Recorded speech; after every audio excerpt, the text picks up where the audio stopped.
There could be some icy stretches first thing on Sunday, where that's falling on frozen surfaces, and another widespread frost for the eastern areas, but slightly milder start to the day in the west. As we move throughout Sunday, we're going to start to see those southwesterly winds again, bringing in much milder conditions for parts of Northern Ireland and Scotland. This will come with some outbreaks of rain for the Outer Hebrides, gales developing here later on, but a generally calmer day for England, Wales, some sunshine around once the freezing fog eventually clears its way off as well. Temperatures, though, here still struggling a bit, 4 to 5 degrees Celsius. But for all of us, temperatures are going to slowly climb as we head throughout the forthcoming week, a little closer towards average even in the south as we head towards Wednesday. Bye-bye. A nice bright morning will generate a lovely warm day, right through to the evening. Boxed Solar, sponsors of weather on GB News. You could be joining the Great British Giveaway list of winners with your chance to grab a fantastic £50,000 in tax-free cash. Hi, I'm Angela from Wigan and I won £30,000 with the Great British Giveaway. I'd say to people who want to enter or are wondering whether to enter to do it, it happens to people like me. For another chance to win, text cash to 63232. One entry costs £2 plus one standard network rate message, or text bonus to 63232. 5 entries cost £5 plus one standard network rate message. Go to gbnews.com/win. Entries start from just £2. You can call 0903 681 3232. Calls cost £2 plus your network access charge, or post your name and number to GB10 PO Box 8690 Derby DE1 9TT. UK only. Entrance must be 18 or over. Lines close at 6 p.m. on the 31st of January. Please check the closing time if listening or watching on demand. Good luck. GB News Breakfast. Every day from 6 a.m. Before she even met Prince Harry, her passion was sharing recipe tips, lifestyle, wellness techniques, because she had a blog, quite a successful blog actually, called The Tig. Of course, that had to be shut down when she became a working member of the royal family. We all know the turmoil that happened with Megxit. Now that her and Harry have come out the other side of that and have signed multi-million-pound deals with Netflix and others, this is the proof in the pudding, pardon the pun, and it is basically, I suspect, the TIG 2.0, because we've got everybody, she has managed to get everybody talking about this. You know, the royal family has been dragged through turmoil over the last few years because partly due to Harry and Meghan's decision, partly due to the royal family's decision, but this is kind of what's come out the other side. Which is a load of nonsense. I mean, the fact, because it's all totally fake, isn't it? I mean, it's not her house, it's not her kitchen. She clearly doesn't spend her days picking strawberries and collecting honey from bees. I mean, the whole thing's just a fabrication. Well, it's Netflix fantasy, isn't it? So I think any lifestyle programme such as this tends to not be filmed in the host's house. It's reportedly a $5 million rented house. The cooker itself is worth about $15,000. Even the pans are about $80 as well that she is using. So yes, Stephen, you're right. It is kind of fake and fantasy, but then, of course, that's how these lifestyle programmes are made. It's whether the question will be when you watch the series, if you decide to watch the series, is Meghan trying to portray herself as this authentic self, or is she going to make it clear that, you know, this is just like the best bits of her life? But she's got lots of celebrity friends involved in it, including her makeup artists and others as well. Prince Harry makes an appearance. Of course he does. Yeah. GB News, the People's Channel.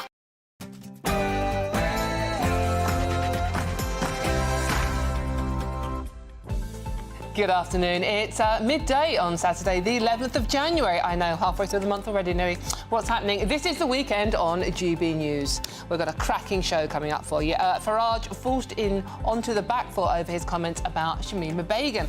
He claims he's thoughtful when asked about bringing her home, which has prompted a backlash from the Tories. But has Nigel put his foot in it, or have his comments been misconstrued?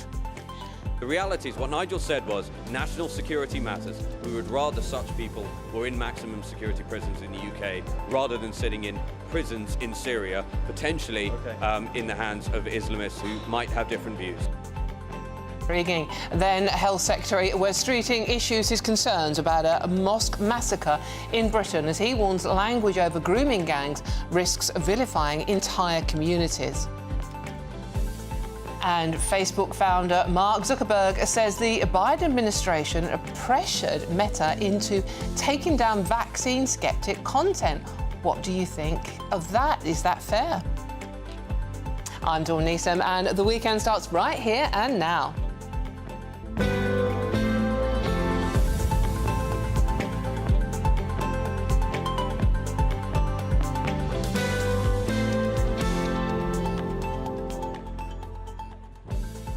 So thank you for joining me on this very cold and frosty Saturday. I hope you are having an easy time keeping warm. I know a lot of you aren't, and we are talking about that subject today. It's very important.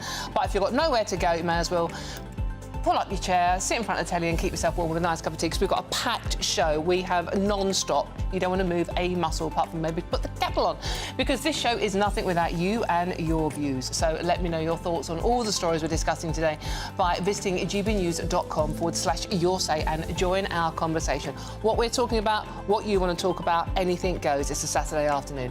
Keeping me company this hour is political commentator Matthew Stadlen and parliamentary sketch writer at The Telegraph, Madeline Grant. Thank you both very much for joining me today. But before we get stuck into today's stories, let's get the news headlines with Tatiana Sanchez.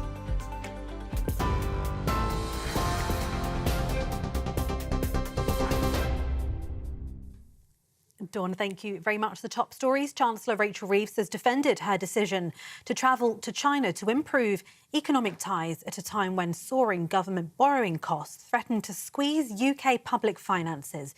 She says she wants a long-term relationship with China that's squarely in our national interest, and today said agreements reached in Beijing would be worth £600 million to the UK over the next 5 years.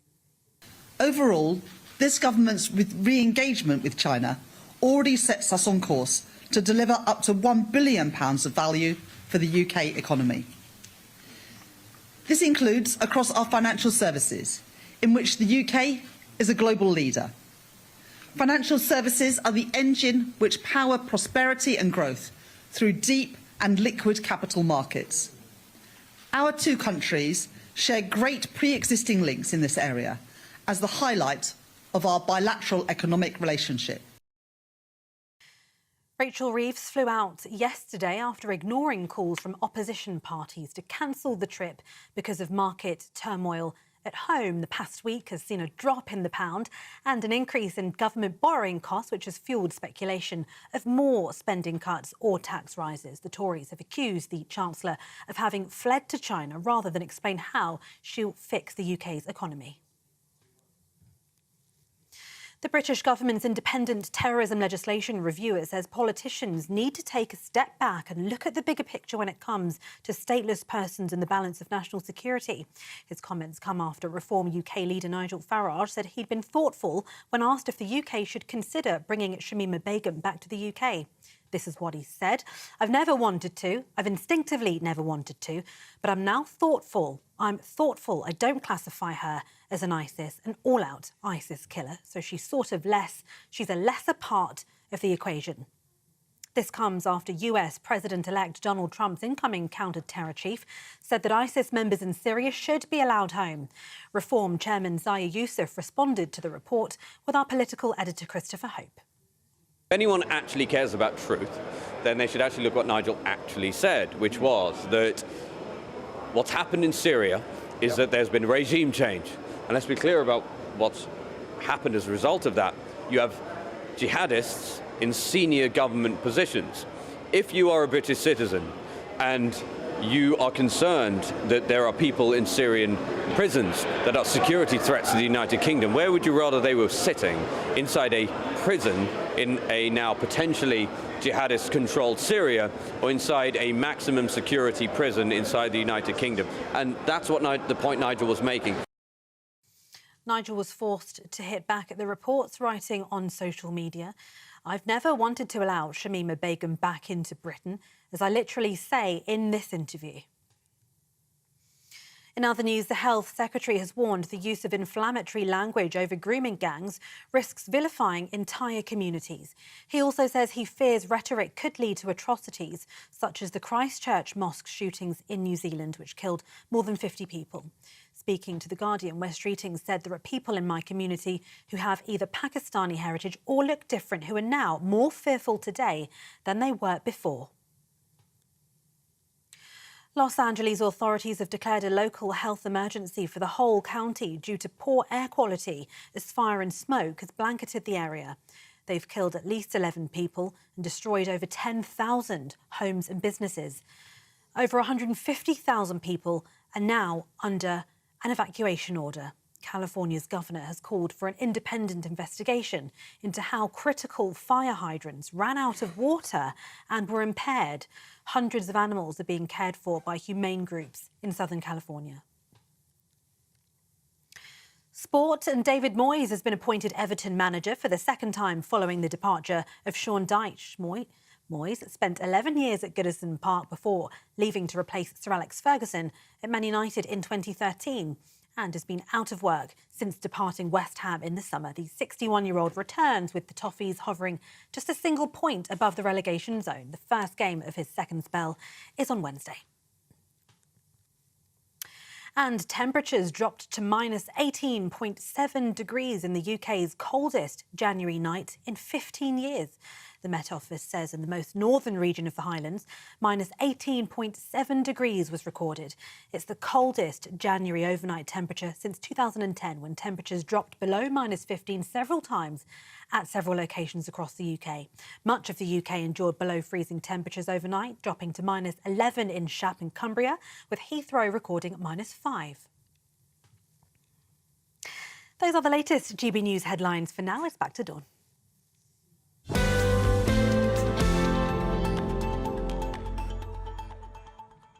Thank you very much, Tatiana. OK, and thank you for your company this afternoon. You don't want to move a muscle because we have got a packed show coming up for you for the next 3 hours, covering everything that you want to talk about, and lots of you already get in touch. So remember, it's your show. Do get in touch. gbnews.com/your say. Right, let's get straight into today's story, shall we? The pressure has piled onto Reform leader Nigel Farage after he waded into the row over Shamima Begum, reportedly saying in an interview that the government should consider letting the ISIS bride back into the UK. He says, I never wanted to, I've instinctively never wanted to, but I'm now thoughtful. I'm thoughtful. I don't classify her as an ISIS, all-out ISIS killer. She's sort of less. She is a lesser part of the equation. That, of course, comes after Donald Trump's incoming counter-terror chief said that ISIS members in Syria should be allowed home. Reform Chairman Zia Yusuf responded to the report with our political editor, Krista Hope, yesterday evening. Here's what he had to say. If anyone actually cares about truth, then they should actually look what Nigel actually said, which was that what's happened in Syria is that there's been regime change. And let's be clear about what's happened as a result of that. You have jihadists in senior government positions. If you are a British citizen and you are concerned that there are people in Syrian prisons that are security threats to the United Kingdom, where would you rather they were sitting? Inside a prison in a now potentially jihadist-controlled Syria, or inside a maximum security prison inside the United Kingdom? And that's what the point Nigel was making. Interesting, isn't it? Now, Nigel Farage himself was forced to hit back at reports, writing on social media, I have never wanted to allow Shamima Begum back into Britain, as I literally say in this interview. It is curious. I mean, I can't quite make out what he was saying, what he meant to say. So let's see what my panel make of this. I've got the wonderful Madeline Grant and Matthew Stadland with me. You can work here as long as your name begins with M today, by the way.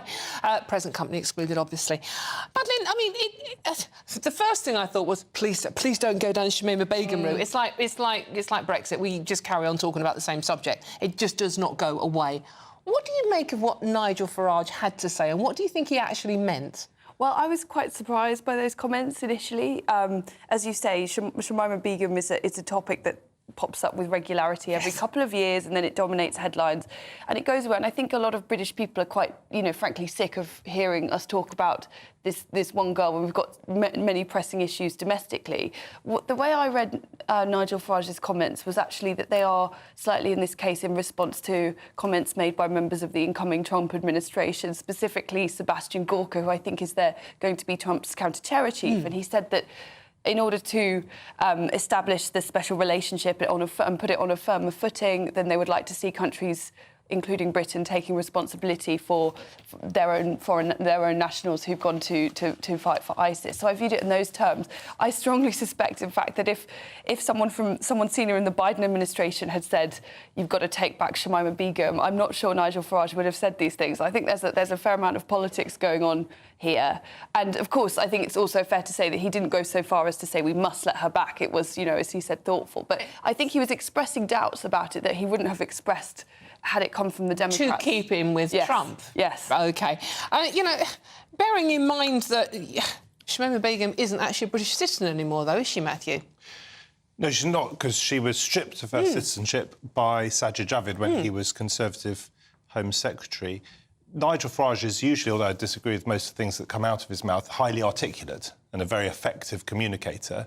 I think that quote attributed to him came across as some sort of word soup. And I think that reflects the awkward position he finds himself in, because I suspect, as he himself says, instinctively, he doesn't want Shamima Begum anywhere near British shores. But as I pointed out earlier in the week on social media, you can't think of anything more challenging, or many things more challenging, for British fans of Trump than the fact that the incoming head of counter-terrorism under Trump, his deputy assistant, whatever that means, Sebastian Gorka, isn't it? Yeah. Has told us, effectively, in exchange for the special relationship, as I understand it, we need to be taking these terror suspects, these ISIS figures, back into our country. And that has presented the likes of Nigel Farage, who prides himself on his good relationship with Trump, notwithstanding the fallout with Elon Musk recently. It's made life quite tricky for him. So do you think he's trying to sit on the fence, which is something Nigel Farage, to be fair to Nigel, never does? Well, exactly. Yeah, exactly. I think Matthew puts it really well. I was surprised. Don't because say normally that. No, people would disagree with that. Matthew never puts things really well. Not even Mrs. Stadland. You'll never be invited back on. Not even Mrs. Stadland says that. My wife has never said that. No, that's true. I don't know what the hell Matthew just said. What was he talking about? No, but it is a very fair point, because there has been a bit of a kind of miscomprehension between Britain and America in recent weeks. For example, Elon Musk, who, actually does care deeply about this country because he has a lot of British heritage, but he said things that were not just inflammatory about Britain, but patently untrue, including the idea that the King can intervene to call a general election so we can boot out Keir Starmer. Like, this is ludicrous stuff, but there are some elements on the right of British politics who are kind of entertaining it because, they feel that they are allied with the American right, and sometimes we don't understand each other, and sometimes it's a very bad fit. But, do you think Shamima Begum should be allowed back, Matthew? Well, there are two issues here. One is the legal issue, and so far the courts have said no. Yeah, because she's not a British citizen, But that was, I think, the legal case revolved at least partly around whether she should be a British citizen, whether we effectively made her stateless, because you can't make someone stateless. And my understanding is that Bangladesh turned their backs on Shamima Begum as a potential source of a second citizenship. So there's a legal case, and who am I to argue with the judges? I wasn't sitting in court, I haven't actually read those judgments. And then there is the political position, and it was a political decision by Sajid Javid to strip her of her citizenship. I would argue, I think that was a populist decision on his part, and my position all along and remains, she is our problem. She was British. I think she should still be British. She was born here. She left as a 15-year-old. She ended up getting involved in a jihadi marriage when I think she was 15, or certainly in her teens, with a man who was abiding by one of the sickest, if not the sickest, instantiations of a human grouping in human history. A death cult, basically. It was There's nothing basic about it. A death cult. And I think she's our problem, she's our responsibility, and she should face justice in Britain. And there is this question, by the way, which Nigel Farage and Reform have been, and Zia Yusuf have been hinting at, which is, actually, given the change in government in Syria, and I think it remains to be seen what sort of government that evolves into, there is their argument is that there is a greater risk to Brits by her being in Syria than being here. OK, just make quickly, one point? Yeah, please. I think this also, though, has to be seen in the context of we've just had a whole load of stories about, for example, leaders of some of the grooming gangs in the last 10, 15 years could not be deported because they renounced their citizenship.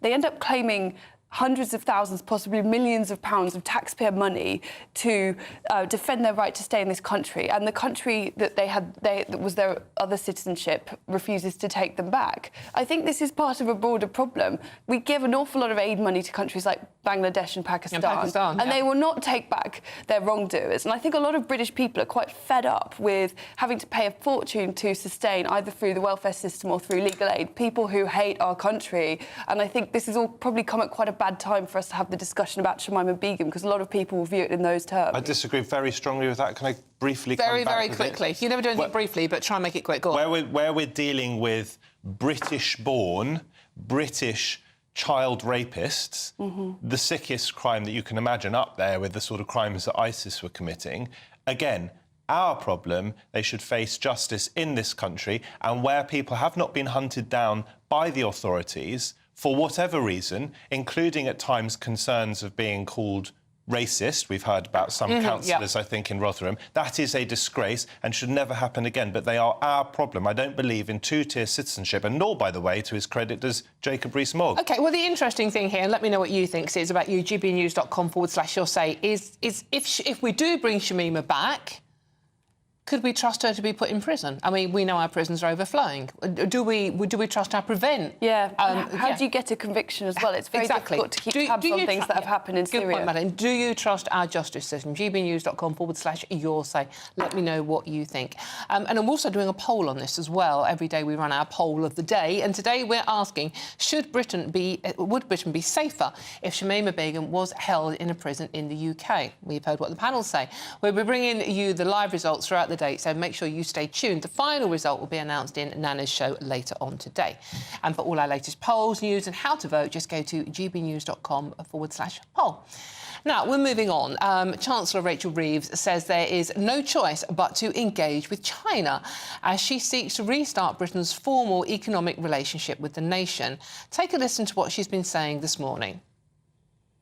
The fiscal rules that I set out in my budget in October are non-negotiable, and growth is the #1 mission of this government, to make our country better off. And that's why I'm in China, to unlock tangible benefits for British businesses exporting and trading around the world, to ensure that we have greater access to the second biggest economy in the world. And when we have these pragmatic conversations with Chinese leaders and indeed with Chinese businesses, we will always be acting in Britain's national interest.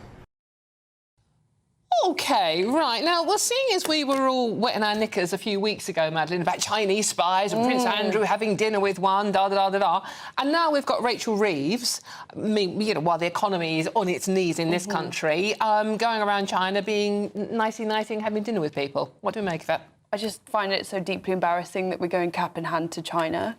There seems to be no recognition of China's actions on the global stage in recent years. You know, no recognition of a genocide taking place, no recognition of the fact that it's, I think highly credible that, whatever way, we know that the COVID virus originated in China, but there's increasingly compelling evidence that it might have emerged from a lab and leaked out that way.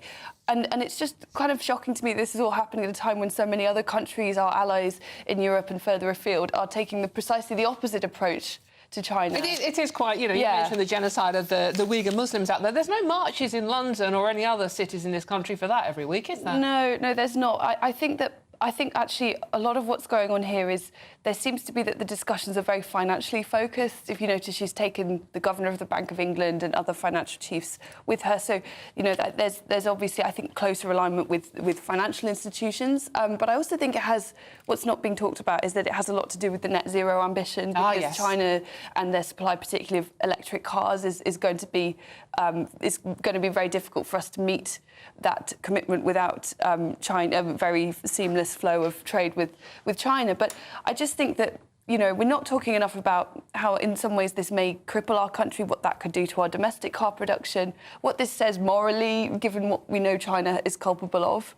I'm just very disappointed and quite depressed by it all, really. Matthew, depressed, disappointed, delighted? I feel deeply uncomfortable about it, but I think it is a fascinating and interesting area. So how many people watching this show today have bought things made in China? I mean, it's one of the most famous brands in the world, isn't it? Pretty much everyone. Right. I mean, 98% of our phones are just made to give you in a China. tiny example, I went to get my tyres changed fairly recently. And where did the tyres come from, it turned out? China. So where do we draw the line? I think later we're going to talk about whether there should be a boycott of England's cricket match against Afghanistan at the ICC trophy. Where is the line drawn? At the moment, we don't just deal with Saudi Arabia. As I understand, we sell them arms. We sell components to arms to Israel. A lot of people think we shouldn't do that. We deal with America, that has the death penalty. A lot of people are against that. We deal with China in all sorts of ways. Are we supposed to make ourselves entirely isolationist and only do business with countries that behave politically as we do in this country? And by the way, of course, as we know, we have our own faults. I am not an apologist for China. China has done appalling things to the Uyghur population. China is a dictatorship. Yep. Saudi Arabia is a dictatorship. But if we don't do any sort of business with them, then where do we go? I thought it was wrong, by the way, of Keir Starmer when he was wooing Mohammed bin Salman of Saudi Arabia to suggest that they go to a football game together, because I think that strikes the wrong tone. It's one thing to do a certain amount of business with a country, but to cosy up to leaders who the American intelligence services accused of being behind that brutal murder of the journalist Jamal Khashoggi, that's a different level. So I think it is a really difficult balancing act, and I haven't even mentioned national security, which you rightly said in your introduction. How do we get these things in sync and in balance? Really, really tricky, but important. Well, we security and energy, which you've both mentioned. I mean, in the Baltic, China's ships have cut fibre optic cables and severed power lines. And China support, as I understand it, Putin's appalling invasion of Ukraine. Yes. So there is the hypocrisy laid bare. What's the answer to it, Madeleine? I don't know. Well, I think the answer is to do what most other countries are doing and doing business with China, but not seeking to form further ties and looking to extract ourselves from over-reliance, over-dependence on China that we've already seen. And it's you know, this has come after, for example, the decision on Huawei. You know, we have made decisions that may have been, like, economically not fantastic or the best thing economically, but they have a very important national security function. I mean, maybe we need to start thinking of China as a strategic enemy. Should we ban TikTok? I think we should. Well, they're thinking about it in America. Right, okay, we have to... on government. You can put that comment on TikTok and you can respond on TikTok, because we have to move on, running out of time. No, nor am I. I'm too old for that. I'm way too old. For all the best analysis and opinion on that story and more, please do go to our website, gbnews.com. I'm Dawn Neeson. This is GB News, and there's loads more coming up on today's show. Health Secretary Wes Streeting issues his concerns about a mosque massacre in Britain as he warns language over grooming gangs risks vilifying entire communities. Interesting. All of that and much more to come. This is GB News, Britain's news channel. We'll see you very soon.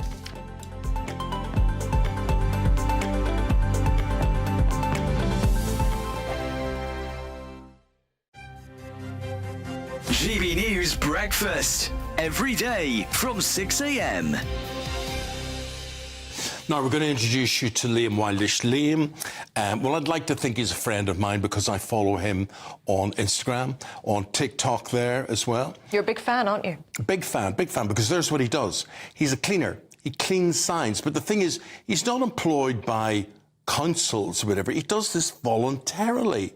And you sort of think to yourself, well, who cleans these signs? Why have these signs been allowed to get into this terrible state of disrepair and filthiness? So, basically, long story short, about 6 years ago, I used to be a window cleaner. In the community where I lived, I noticed all of the road signs were filthy, and I was perfectly equipped to clean them. So, basically, I cleaned the road signs as a bit of a thank you to the community and sort of make a little bit of awareness of my window cleaning business at the time.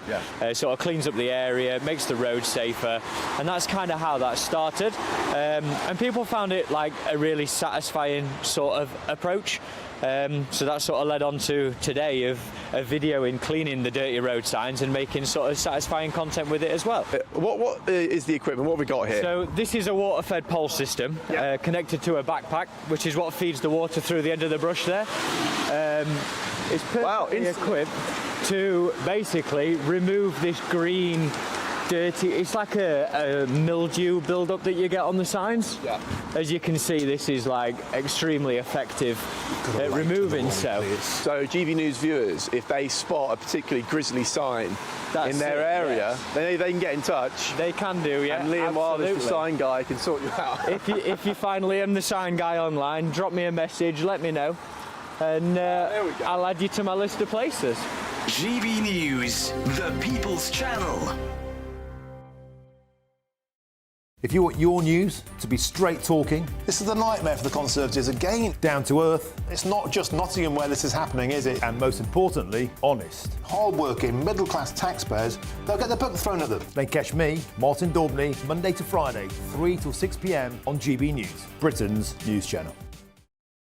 We're proud to be GB News, the People's Channel, and as you know, we always love to hear your views. Now, there's a new way of getting in touch with us at gbnews.com/your-say. By commenting, you can be part of a live conversation and join our GB News community. You can even talk to me, Bev Turner, or any of the members of the GB News family.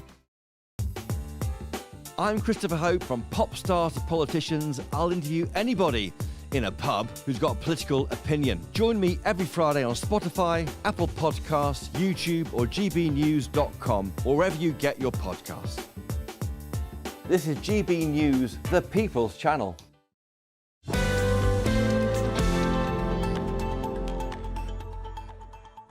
Hello, welcome back to The Weekend with me, Dawn Needham. Thank you for your company this afternoon. Now, the Health Secretary, Wes Streeting, has warned that the use of inflammatory language over grooming gangs risks vilifying entire communities.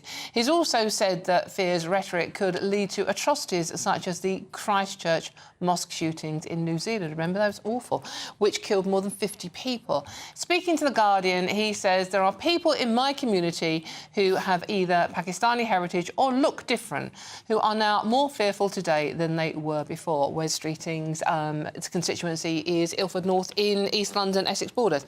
So let's see what my panel make of this one. Matthew, I'm going to come to this one first. Is saying the phrase Asian grooming gangs racist? No, not if they are Asian. So why are people getting so upset about the phrase that we are using that is factually accurate?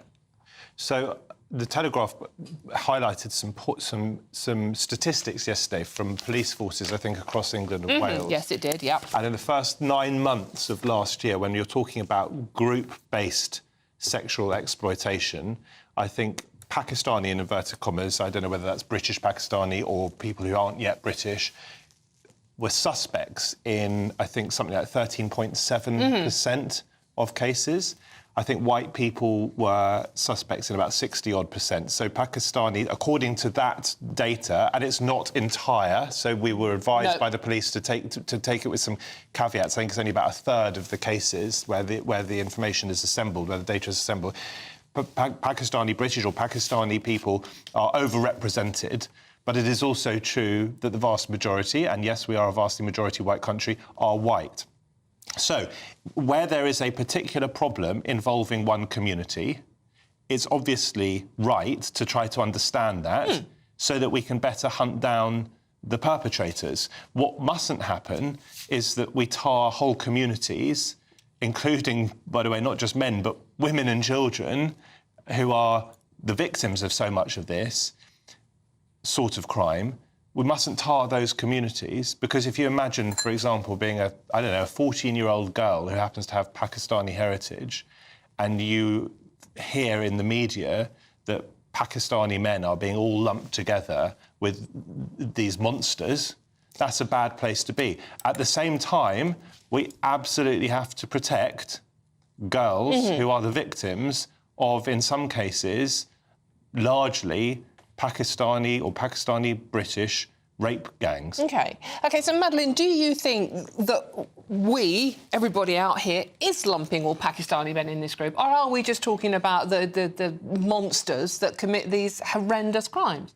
I think actually that it's important to show that justice is done and that the perpetrators are brought to justice, because otherwise you will see, a sense that justice has not been done, and that will lead to, the fear is that could lead to perfectly innocent, decent people who abhor this every bit as much as anybody else, being held under some kind of suspicion. But I think in terms of the data that I've seen, I think in terms of prosecutions of specifically gangs, I saw data that suggested it was as high as 83, 84%.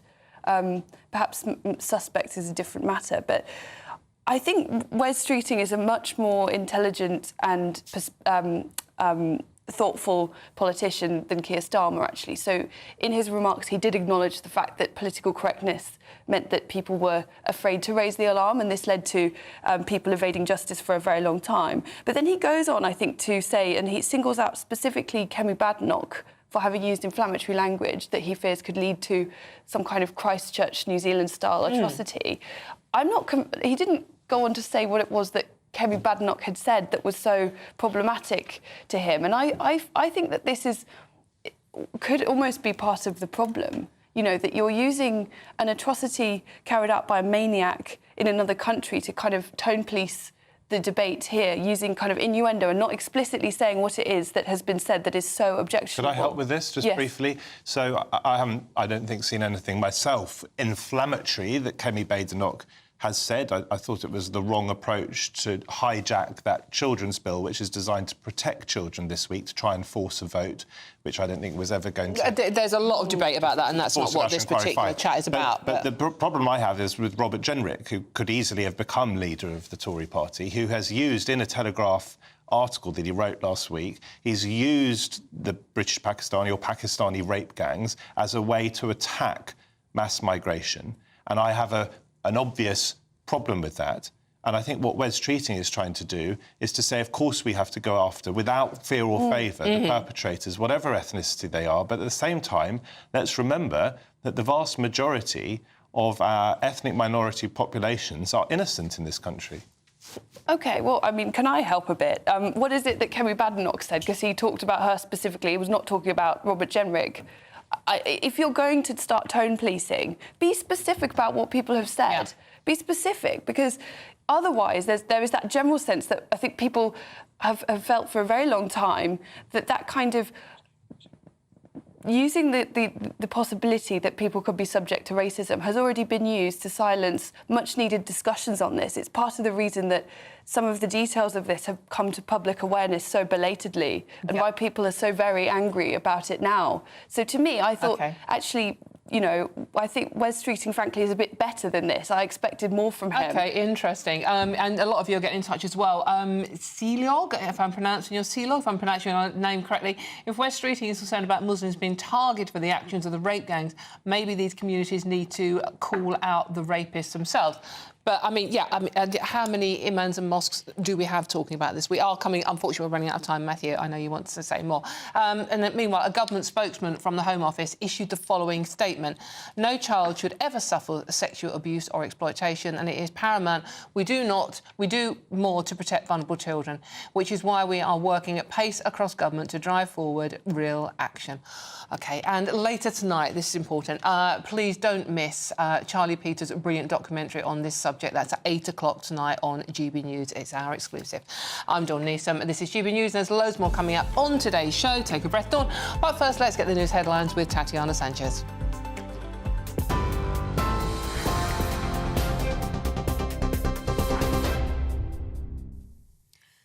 Dawn, thank you and good afternoon. The top stories this hour. Chancellor Rachel Reeves said there's no choice but to engage with China as she seeks to restart Britain's formal economic relationship with the nation, while the Liberal Democrats have urged the Chancellor to return to the UK immediately and announce a serious plan for growth. But Reeves says agreements reached with China today are worth £600 million to the UK over the next 5 years.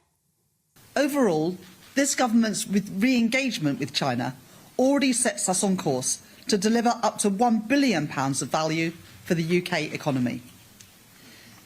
This includes across our financial services, in which the UK is a global leader. Financial services are the engine which power prosperity and growth through deep and liquid capital markets. Our two countries share great pre-existing links in this area as the highlight of our bilateral economic relationship. The British government's independent terrorism legislation reviewer says politicians need to take a step back and look at the bigger picture when it comes to stateless persons and the balance of national security. His comments come after Reform UK leader Nigel Farage said he'd been thoughtful when asked if the UK should consider bringing Shamima Begum back to the UK.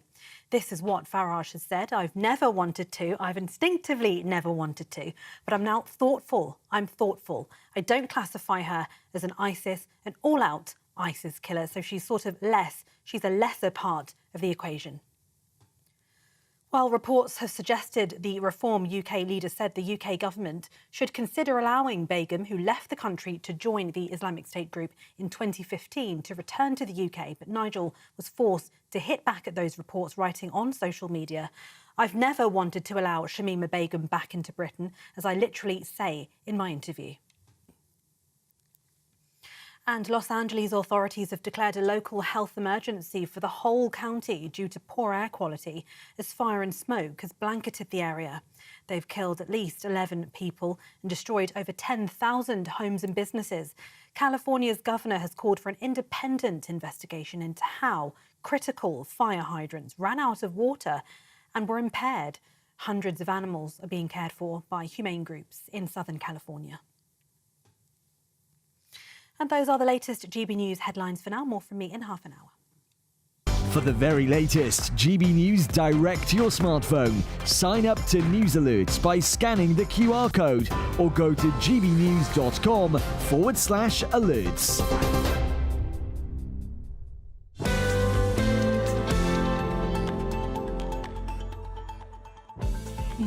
Thank you very much, Tatiana. Now, remember, this show is all about you. Certainly on a cold afternoon like it is, you don't want to go out, you want to join our conversation here. That's the way to do it. So let me know your thoughts on all the stories we're discussing today by visiting gbnews.com/yoursay and join the conversation. And there is loads more coming up. It's absolutely packed today. Facebook founder Mark Zuckerberg says the Biden administration pressured Meta to take down vaccine skeptic content. What do you think of that one? All of that and much more to come. I'm Dawn Neeson and you're with GB News, Britain's news channel. We'll see you very soon.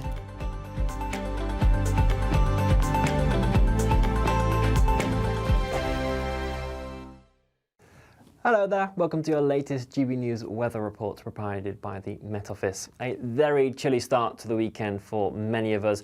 We've recorded our coldest morning in 4 years with close to -19 degrees Celsius reported in northern Scotland. A widely frosty start for England, Wales as well underneath this area of high pressure, but with a secluded front just out across Northern Ireland bringing more in the way of cloud, it has been a milder start here. Pots of light rain and drizzle also moving their way through into western Scotland for this afternoon. Might come with a touch of hill snow around as well. Areas further east will hold on to a bit more sunshine, but underneath those clear skies it is still going to be a very chilly day. Particularly parts of northeastern Scotland will be holding up around freezing at best, 0 to 1 degrees Celsius. Further towards the west though, you'll start to see where this milder air is beginning to push its way in, particularly for parts of Northern Ireland, 5 to 7 degrees Celsius as your highs here. But certainly a very chilly day right across the board further east, and that frost will very quickly set in as the night draws in. Some freezing fog patches will also linger throughout much of today. It will be quite misty and murky in places, and they'll turn quite dense during this overnight period as well. Fog also persisting for areas of Northern Ireland during the night and into the start of Sunday morning. Where we see some patchy drizzle around, there could be some icy stretches first thing on Sunday, where that's falling on frozen surfaces, and another widespread frost for the eastern areas, but slightly milder start to the day in the west. As we move throughout Sunday, we're going to start to see those southwesterly winds again bringing in much milder conditions for parts of Northern Ireland and Scotland. This will come with some outbreaks of rain for the Outer Hebrides, gales developing here later on, but a generally calmer day for England, Wales, some sunshine around once the freezing fog eventually clears its way off as well. Temperatures though here still struggling a bit, 4 to 5 degrees Celsius. But for all of us, temperatures are going to slowly climb as we head throughout the forthcoming week, a little closer towards average even in the south as we head towards Wednesday. Bye-bye. Good Afternoon Britain isn't just about us. The wonderful thing about this programme is it's about everyone watching. It's an interactive programme. Well, there absolutely is something to see here, and we're going to be talking about it more. Whether it's breaking royal news, Will, please bring us up to date, or indeed a particularly punchy speech in the House of Commons. Very, very curious. We bring it to you live, and then we bring you live reaction as well. That's Good Afternoon Britain, weekdays from midday. Only on GB News, the People's Channel, Britain's news channel. It's Patrick Christie's Tonight, and here we do things differently. It's explaining the absolute madness of this, doesn't it? It's explosive. I mean, this is very good. It's lively. 850. Your government sat there, Sean, and it did nothing. It's controversial. And the Middle East has been in turmoil since before I was born. It's everything you need to kickstart your evening. Everyone's had their Weetabix tonight. I love to see it. That's Patrick Christie's Tonight, weeknights from 9 p.m. Only on GB News, the People's Channel, Britain's news channel.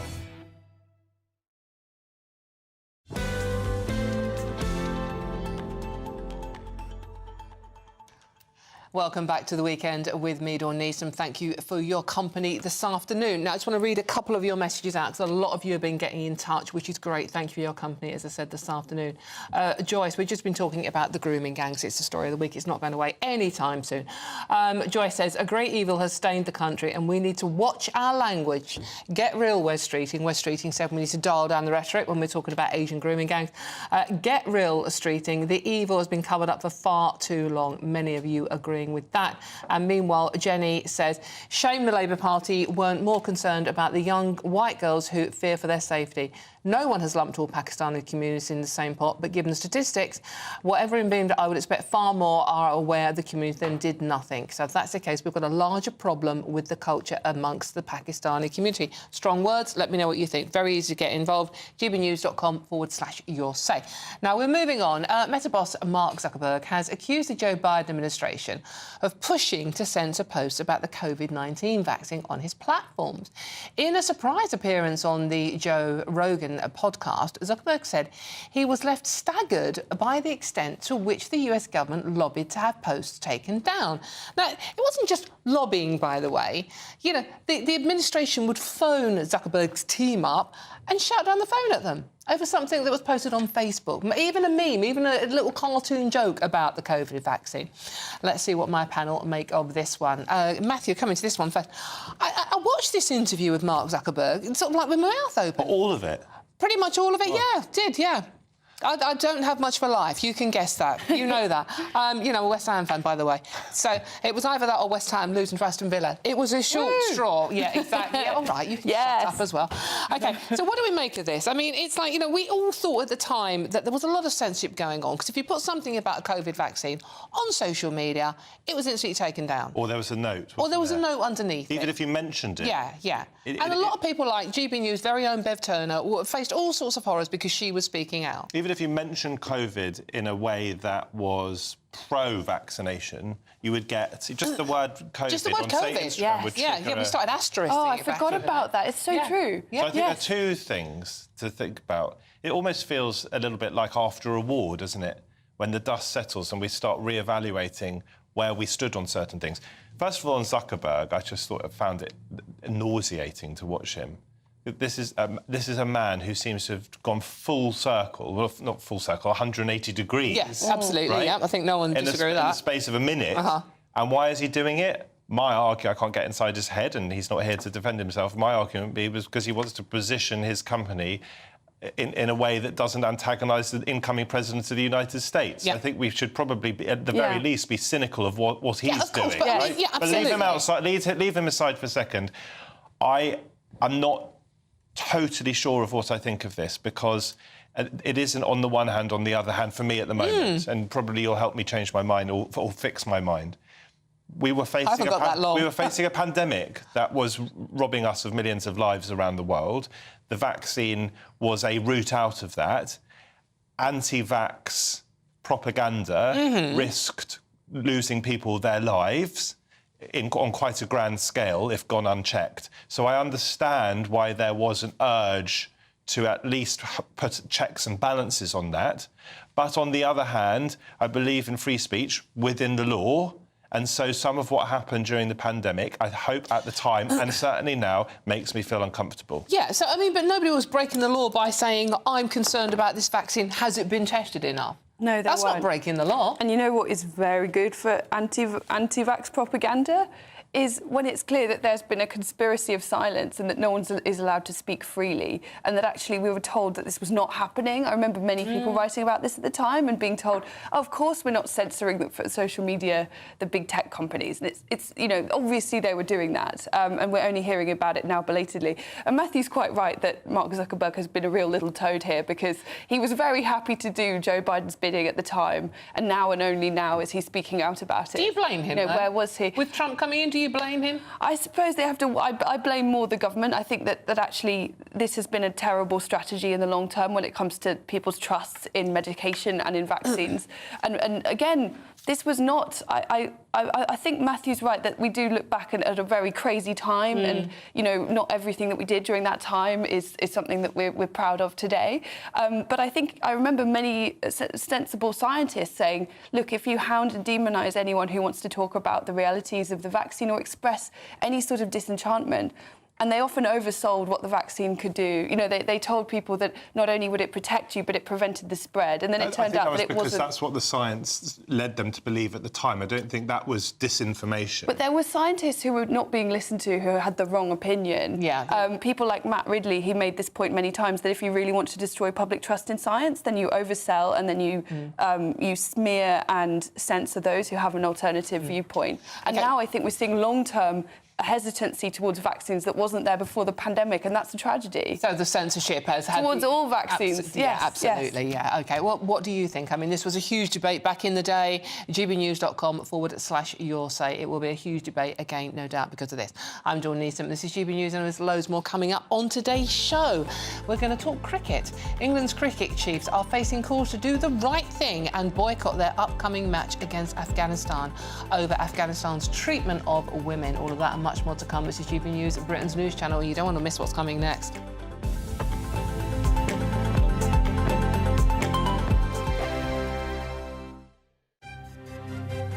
GB News Breakfast, every day from 6 a.m.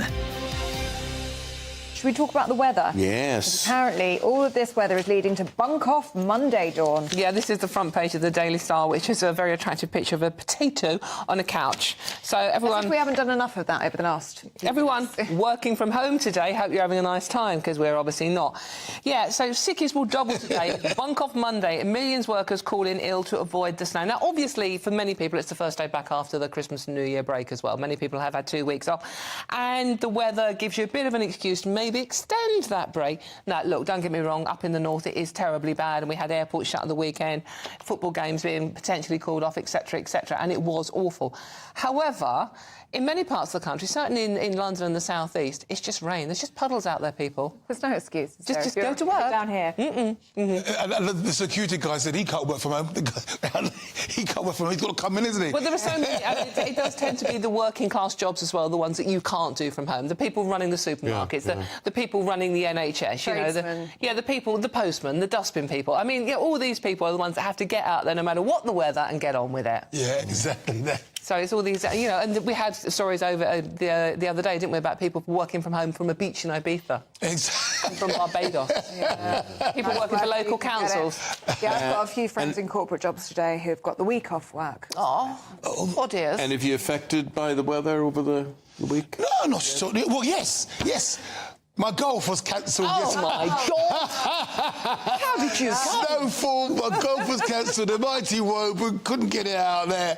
Oh, can you believe it? What? Honestly, how did you... Love them. My grandkids love the weather. GB News, the People's Channel.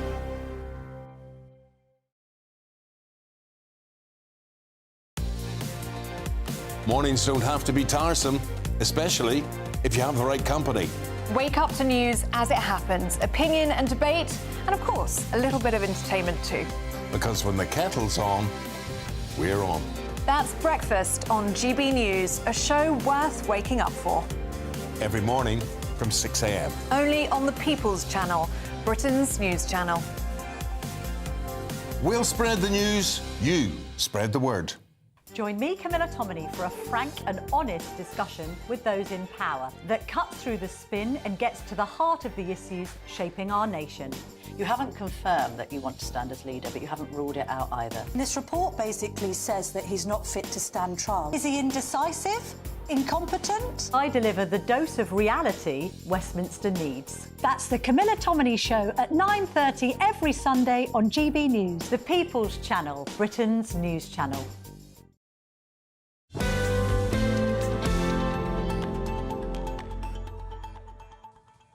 You've missed some very interesting confessions there from Matthew Stadlen about what went on during the pandemic with Mrs Stadlen. Indeed. All of that.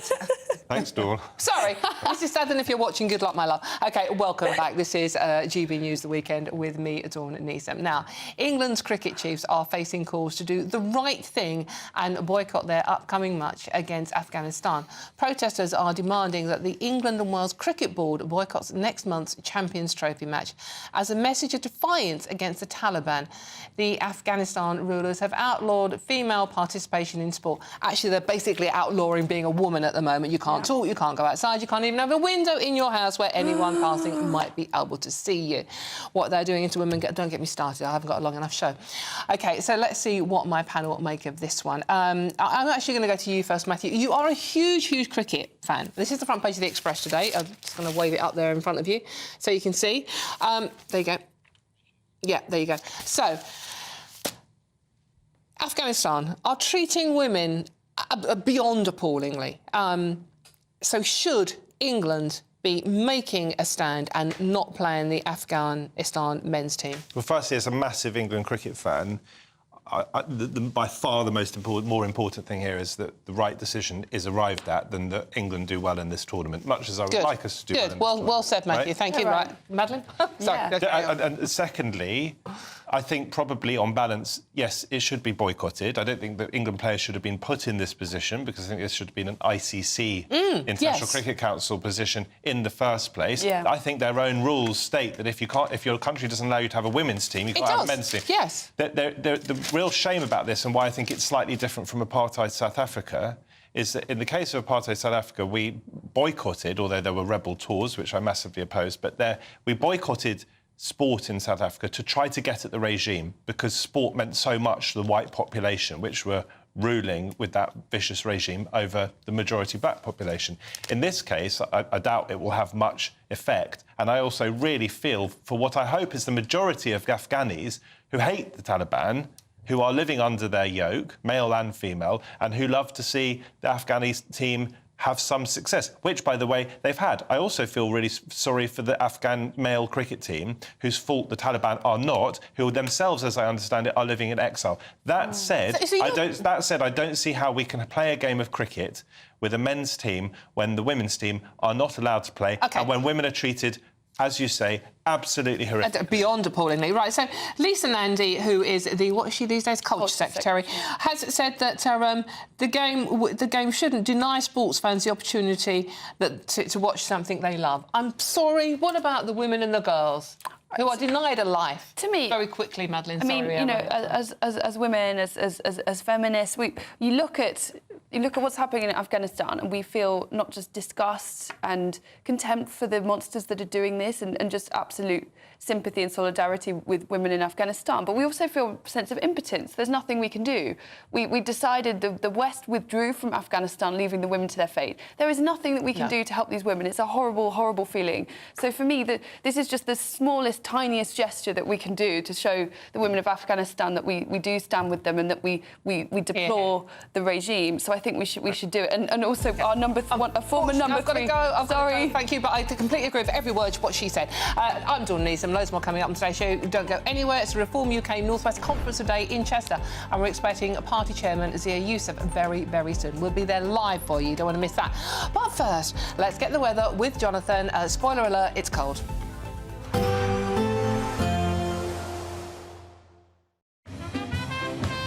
There will be a light breeze in the morning, leading to a warm front. Boxed heat pumps, sponsors of weather on GB News. Hello there, good afternoon. Welcome to your latest GB News weather updates provided by the Met Office. It's quite a misty weekend out there for some of us. Some freezing fog patches lingering in places. Of course, we've got high pressure in charge across much of the UK today, and that is providing light winds and therefore very good conditions for those fog patches to just persist right throughout the day. Even into this forthcoming night, they will start to reform, become denser, particularly through the Vale of York down towards East Anglia. Northern Ireland also expecting some quite widespread fog overnight.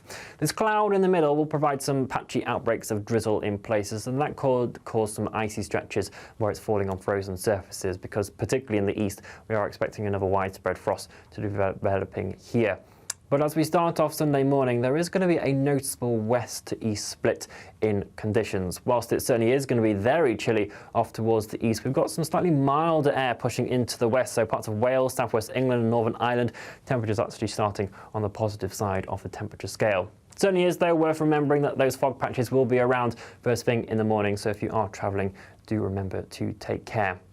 They will slowly lift and clear as we head throughout the day, probably quickest in the northwest, because this is where we're going to start to see the winds picking up in strength later on in the day. Gales perhaps developing across the Outer Hebrides into the afternoon and evening as we see patchy outbreaks of rain moving in here. Generally a calmer day for England and Wales. That high pressure is still in charge, but it will provide some sunshine once the fog eventually does clear off. But temperatures struggling here for 5 degrees Celsius at best. But the mild air in the northwest is slowly going to push its way across more areas of the UK as we head over the next few days or so. So into the new working week, things are generally settling down for the most part. There will be some rain around at times, but certainly some sunny spells in there. But a noticeable shift in those temperatures, certainly by midweek, much more pleasant for many of us, I think. Bye-bye. A nice bright morning will generate a lovely warm day, right through to the evening. Boxed Solar, sponsors of weather on GB News. Don't miss your chance to win our biggest cash prize ever, an incredible £50,000. That's tax-free cash to spend on anything you like this year. What would you spend it on? £50,000 could buy those treats you've always dreamed of having. And just one entry into the Great British Giveaway really could make £50,000 cash all yours. For another chance to win, text cash to 63232. One entry costs £2 plus one standard network rate message. Or text bonus to 63232. 5 entries cost £5 plus one standard network rate message. Go to gbnews.com/win. Entries start from just £2. You can call 0903 681 3232. Calls cost £2 plus your network access charge. Or post your name and number to GB10 PO Box 8690 Derby DE1 9TT. UK only. Entrance must be 18 or over. Lines close at 6 p.m. on the 31st of January. Please check the closing time if listening or watching on demand. Good luck. GB News Breakfast. Every day from 6 a.m. TikTok chefs, Instagram chefs, that they put children off or young people off of cooking because it's so expertly done they can't do it. No, my young lad, he's 17, he is amazing in the kitchen. Oh, he is. He's amazing in the kitchen. And he gets it all off TikTok. He comes down, he can put burgers, wraps, stews, curries, sauces, and the smells in the kitchen. I said, where'd you get these? Oh, just TikTok, I'm trying it out. And it's just amazing the things that he can conjure up. So for some people, it might be... it's an inspiration for him. So they're saying that it's intimidation. For my boy, it's an inspiration. They say it's entertainment. For my boy, it's an infomercial. I watch him doing his stuff. At that stage, I could do baked beans on toast and knock up a salad. That was it. But my boy can do all sorts of stuff. It makes it accessible as well, doesn't it? Because lots of people say, like, you need an education to be in the kitchen, or you need to go find yourself loads of cookbooks. But you don't. No. You go on your phone now. Well, I mean, like, all the spices, sesame oil. I mean, I'm amazed at the stuff that he does. So it's encouraging. All you just need is a kitchen well-stocked and have a go. And understand that failure is actually the route to learning. I mean, he's made mistakes, he's stuck stuff in the bin, but that young man, I am amazed at some of the stuff he does. I don't mind cooking at all. It's cleaning up that I have the problem with. Dawn, let's talk about Can I just say there are things called restaurants, by the way? Just put that one. My hell, I don't even know where the kitchen is. OK. GB News, the People's Channel.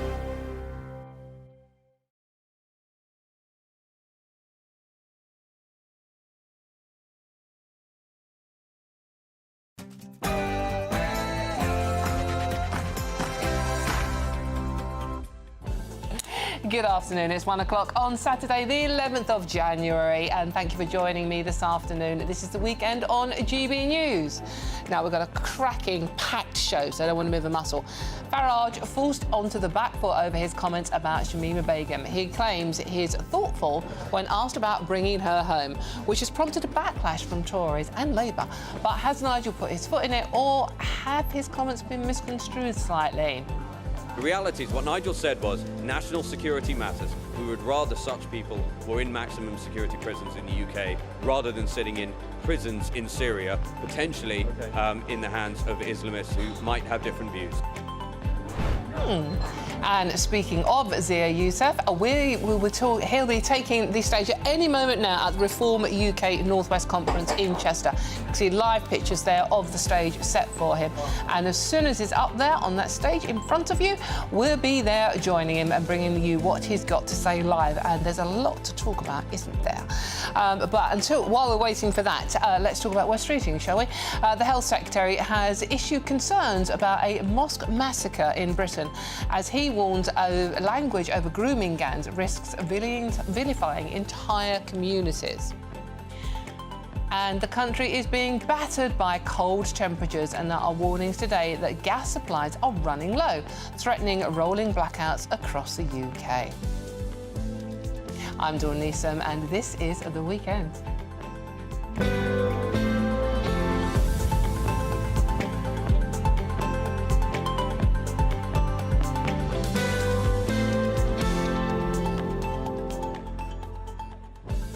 So, as you know, from what I've just read out, the weather is very cold out there. So the best thing you can do is sit in the warm and comfort, have a nice cup of tea, and stay with me for the next couple of hours. We have got a packed show for you.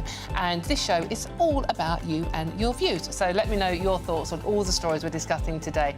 Very simple to get involved. Just go to gbnews.com/yoursay and join in our conversation. Lovely, shiny new panel giving me company this hour. Former Minister of State for Europe, Dennis McShane, who's not wearing shorts today. There's a story, I'll tell you more about that later. And a novelist and psychotherapist, Lucy Beresford. Thank you very much for joining me. I really appreciate the shorts thing.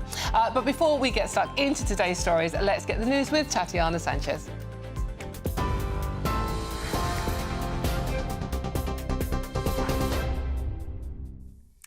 Dawn, thank you and good afternoon. The top stories. Chancellor Rachel Reeves has defended her decision to travel to China to improve economic ties at a time when soaring government borrowing costs threaten to squeeze UK public finances. She says she wants a long-term relationship with China that's squarely in our national interest, and today said agreements reached in Beijing would be worth £600 million to the UK over the next 5 years. Overall, this government's re-engagement with China already sets us on course to deliver up to £1 billion of value for the UK economy. This includes across our financial services, in which the UK is a global leader. Financial services are the engine which power prosperity and growth through deep and liquid capital markets. Our two countries share great pre-existing links in this area as the highlight of our bilateral economic relationship. Rachel Reeves flew out yesterday after ignoring calls from opposition parties to cancel the trip because of market turmoil back at home. The past week has seen a drop in the pound and an increase in government borrowing costs, which has fuelled speculation of more spending cuts or tax rises. The Tories have accused the Chancellor of having fled to China rather than explain how she'll fix the UK's economy. In other news, the British government's independent terrorism legislation reviewer says politicians need to take a step back and look at the bigger picture when it comes to stateless persons and the balance of national security.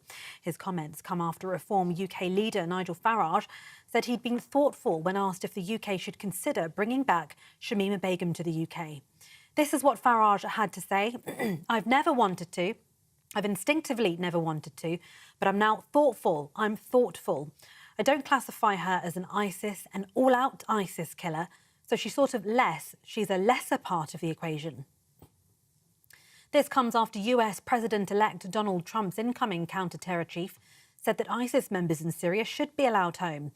Reform UK Chairman Zia Yusuf, who's due to speak shortly, responded last night to the report with our political editor, Christopher Hope. If anyone actually cares about truth, then they should actually look what Nigel actually said, which was that what's happened in Syria is that there's been regime change. And let's be clear about what's happened as a result of that. You have jihadists in senior government positions. If you are a British citizen and you are concerned that there are people in Syrian prisons that are security threats to the United Kingdom, where would you rather they were sitting? Inside a prison in a now potentially jihadist-controlled Syria, or inside a maximum security prison inside the United Kingdom? And that's what the point Nigel was making.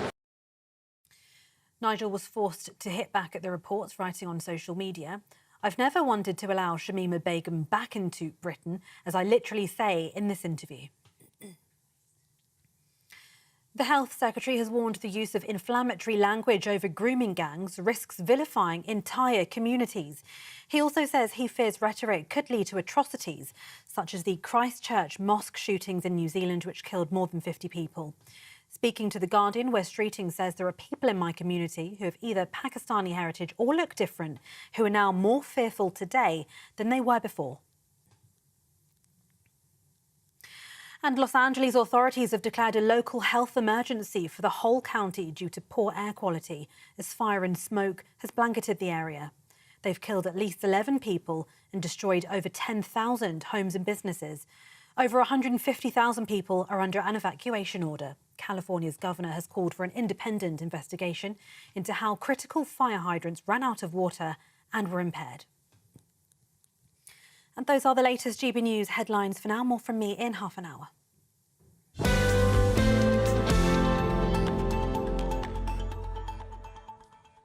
Thank you very much, Tatiana. Now, please remember to stay with us because we are expecting Zia Yusuf to start to speak very, very soon at Reform's Northwest Conference. So we will go there live as soon as we see Zia on the stage and bring you everything he has to say.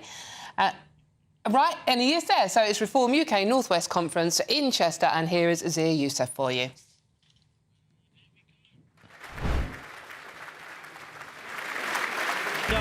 And write the next chapter in the great British story. Nigel Farage has asked me to serve as chairman of Reform UK. It is my honour to accept. I will bring all my energy, all my passion to ensure we achieve.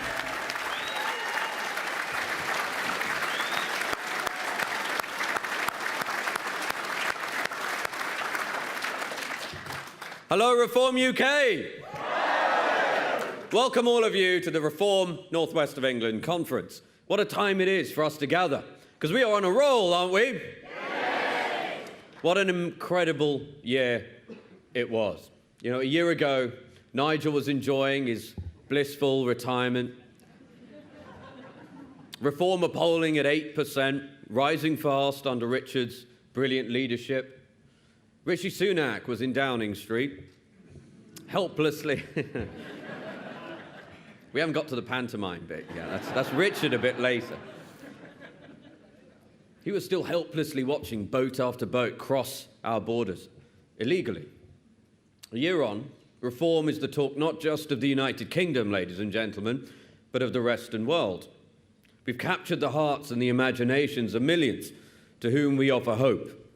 We've opened over 400 branches across the country, and we've risen to over 24% now on the average of the polls.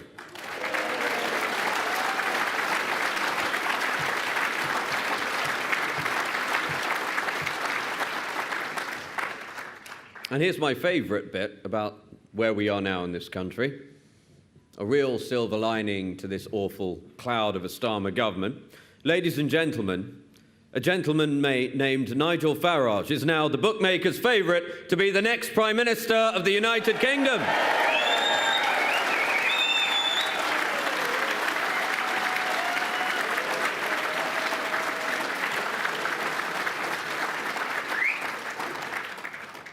And despite the best efforts of our enemies, those odds only tighten. Now, wasn't it an unforgettable Christmas period? Almost 50,000 people joined Reform, 46,000 to be precise, in just the last 2 weeks of December alone. Just think about that. That is the equivalent of a third of the entire membership of the Conservative Party, a party which has been around for 191 years, joining Reform in a fortnight. A turquoise tidal wave is sweeping the United Kingdom, and it is giving hope to millions across the country.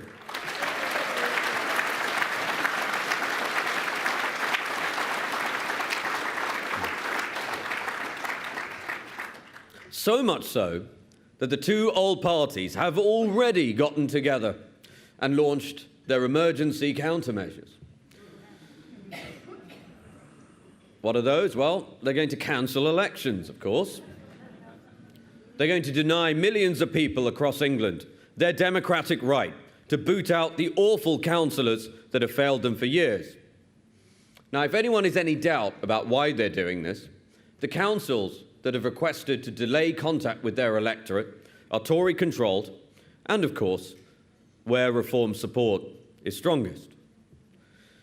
Labour wrote to the Tory councils and effectively asked them, would you like to keep your seats a little bit longer? What do you think they said? Well, lo and behold, the turkeys voted with great enthusiasm to delay Christmas. In fact, scandalously, hundreds of Tory councillors who won their seats under the peak of Boris Johnson's popularity will now enjoy 7-year terms. I'm afraid Britain is starting to look like a banana republic. Well, we have a message for these cowards. You may think you can run from your constituents, but you cannot hide. And when those elections are held, you will face a reckoning, and the turquoise wave you fear so much will crash down on you twice as hard.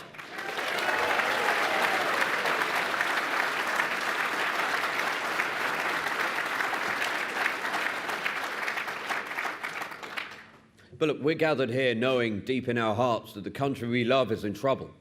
We live in a country in which somehow, despite spending £54 billion a year on defence, the number of military-age males that has entered the United Kingdom illegally via small boats now exceeds the total available soldiers to the British Army. Most are from Afghanistan, Syria, Iraq, and Iran, not necessarily the friendliest nations to this country. The Tories and now Labour have voluntarily inflicted a national security emergency in this country. But change is coming. Ladies and gentlemen, I want you to take a moment, just visualise the day, in just a few short years' time, when Prime Minister Nigel Farage triumphantly arrives at number 10 Downing Street. Having put his briefcase down on the desk and taken a seat, he picks up the phone and calls the First Sea Lord, and he will issue an order. He will order His Majesty's Royal Navy to see to it that not a single unauthorised vessel crossing the English Channel makes it to the shores of the United Kingdom.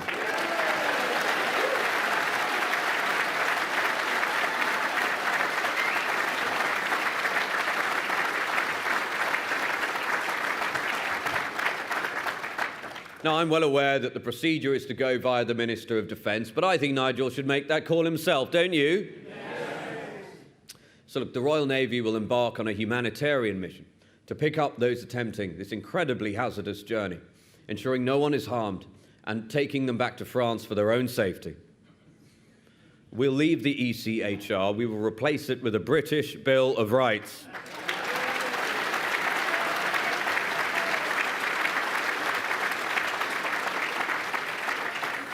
We'll pass legislation making it clear and compulsory that anybody who comes here illegally not only will never be given the right to remain, but they will be deported back to the country from which they came.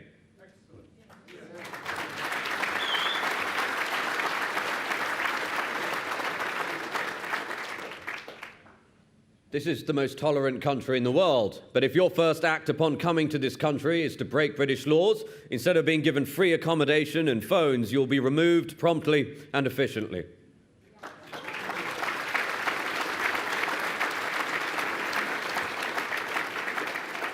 And let me tell you, in case anyone from the BBC Verify team is watching, No unaccountable foreign court will stop Prime Minister Farage, because we will finally have a Prime Minister who will ensure that the interests of the British people come first.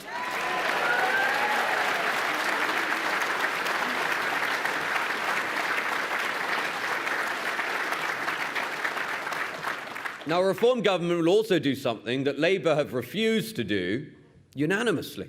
The MPs from Labour refused to do it. And the Tories, despite the noise they make now, disingenuously, failed to do in their 14 years in government. We will ensure a full, national independent inquiry into the despicable crimes of the rape gangs that have terrorised young girls in this country for decades.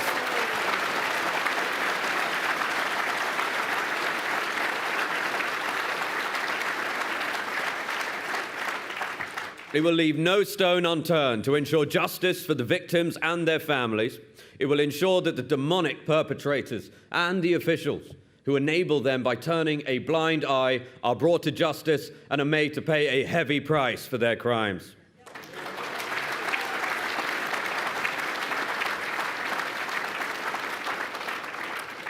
We're going to do the things necessary to heal this country, because Reform are the only ones who can. And British people should be amongst the most prosperous in the world. Instead, we languish 26th in the world in terms of real GDP per person. And that's despite us having so much going for us. 4 of the top 10 universities in the world are right here on these precious isles. A large number of the world's finest engineers are here. If you're in doubt about that, just go and look at the offices of DeepMind, or go and take a look around the Dyson Institute or the factory making Rolls-Royce aerospace engines and cutting-edge nuclear modular reactors. We have a leading position in the world in financial services, and we have the best possible time zone. And as someone who built a successful business here, I can tell you the British people are full of talent, of energy, and of dynamism. So why is it that the British people actually get poorer every year in real terms? It's very simple. It's down to the appallingly incompetent and Britain-hating political leaders this country has endured for decades. There's the religious cult of net zero.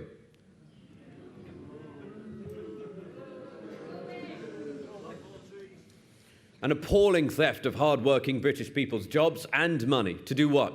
To fund the growth of China and India and the egos of champagne socialists.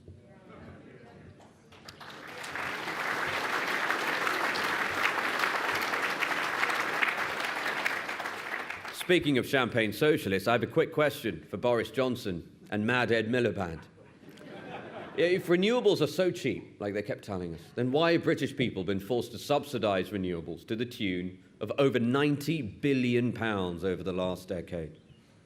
And this is just the subsidies that British consumers have had to pay. That's £300 per household per year extra that they've had to pay in their energy bills, out of their post-tax pay, while they struggle to make ends meet, all to enrich corporate renewable shareholders. And given all they did was offshore those emissions to China and India, they've done nothing to make the world any cleaner. Make no mistake, this is one of the greatest heists on the British people of all time, and Reform will bring it to an end.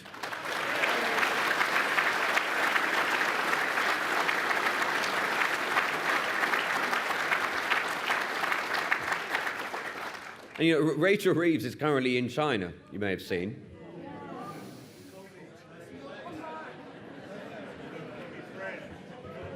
That's no way to talk about an economist.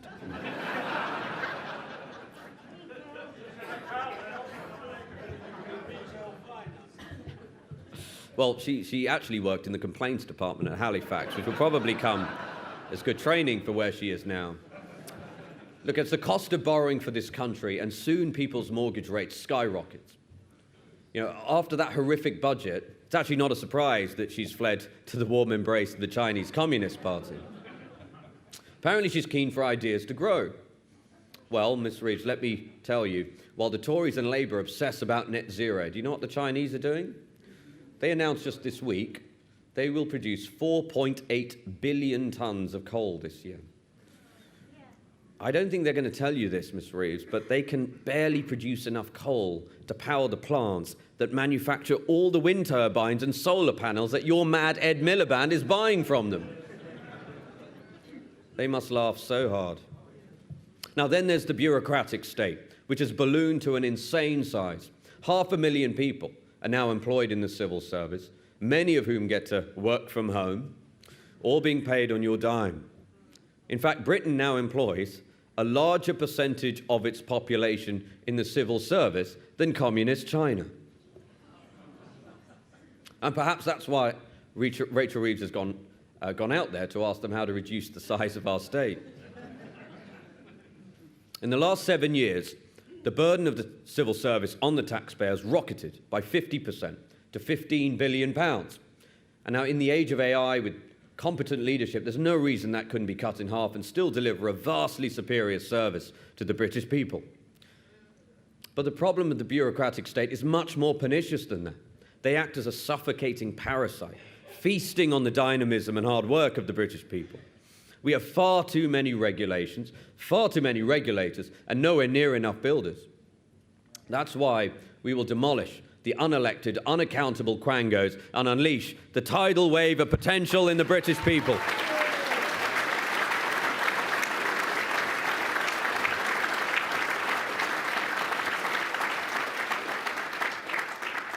And the reality is the two old parties have spent decades creating these problems. Labour, Conservative, it's made no difference. And that's why reform is necessary. This is why reform has broken through with such a breathless pace, because in reform, British people see a real alternative. They see history being made in real time, ladies and gentlemen. The stranglehold that the two old parties have had on the politics of this country for a century is finally being broken.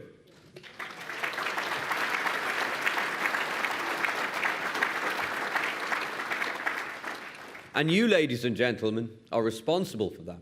And generations to come will owe you a debt of gratitude. Nigel gave his New Year's message from Blenheim Palace, famous for being the birthplace of Sir Winston Churchill. Now, this is a man whose legacy has come under all-out assault in recent years. People calling themselves teachers have sought to rewrite history and disparage the legacy of one of the greatest Britons ever to have lived.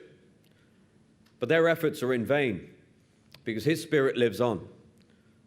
It lives on in the people in this room, those watching at home, the millions of reform supporters across the country who know in their hearts that the time has come for them to stand up and be counted in their country's hour of need.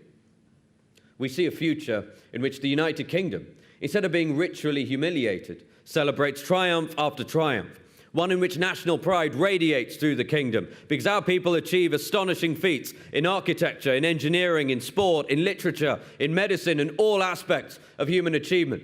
One in which families are bonded together and communities thrive. One of which young people are fortunate to be a part. That is what reform will deliver. This is why people are joining us in such droves.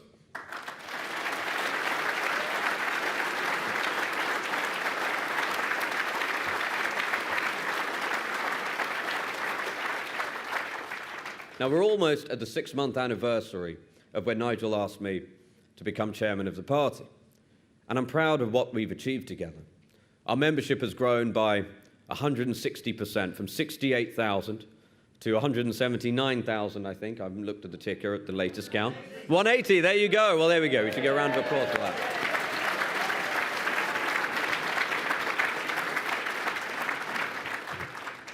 I can barely keep up. We've gone from no branches to over 400 branches across the country.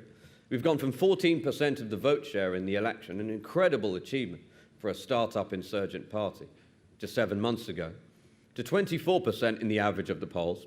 In fact, ladies and gentlemen, the latest poll on Friday this week has Reform UK leading a national opinion poll for the first time.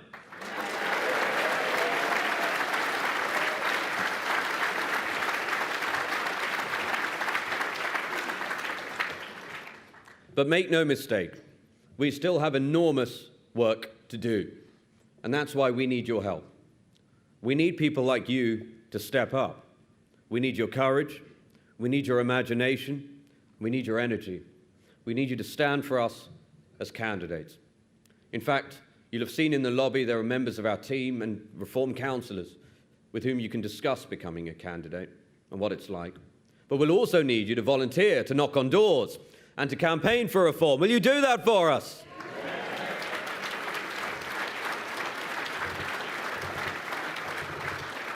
Ladies and gentlemen, if we work hard, the sky's the limit as to what we will achieve together. We will elect Nigel Farage as our Prime Minister. We'll turn this country around and restore the United Kingdom to its rightful position as one of the greatest countries in the world. Thank you very much.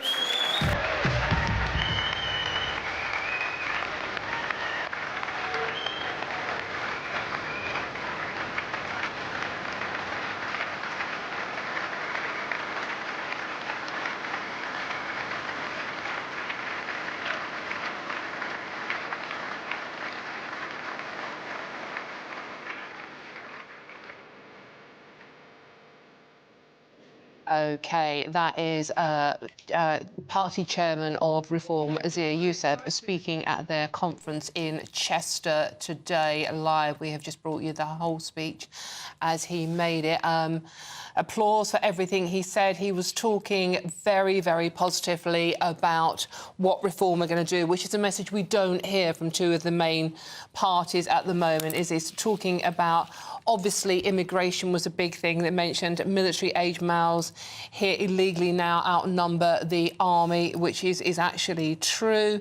Talking about leaving the ECHR, deporting illegal migrants, strong words there. Also talking about a national inquiry for the victims of the rape gangs, as Zia Yusuf just described it, justice for the victims, and also proper punishment for the officials and the perpetrators, many of whom, as we know, haven't faced any punishment whatsoever. Also making jokes about Rachel Reeves and what she's doing in China, and you heard maybe in the background there some of the audience saying she should maybe stay there. Reform are offering a real alternative, he's saying. We're getting rid of the two old parties' stranglehold on Britain. Invoked the spirit of Churchill, again, which Reform do in many of their speeches, and talking about family and talking about getting young people involved. And we know that many young people are joining Reform now, announcing that the ticker membership now is over 180,000, just over 180,000, and also appealing to the audience there about joining Reform and getting help and support. So a very strong, positive speech there coming from Zia Yusuf. So let's see what my panel make of this one. I have Lucy Beresford and Dennis McShane with me.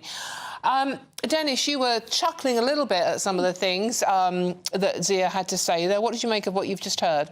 It's very impressive. I mean, here is a Sri Lankan immigrant who's done very well in Britain, now seems to want to pull up the ladder and stop any other immigrants coming in. He's talking about illegal migration. No, he's talking generally about immigration, and that's the problem. Now, he proposed two specific things. One was to abolish Winston Churchill's proudest post-war creation.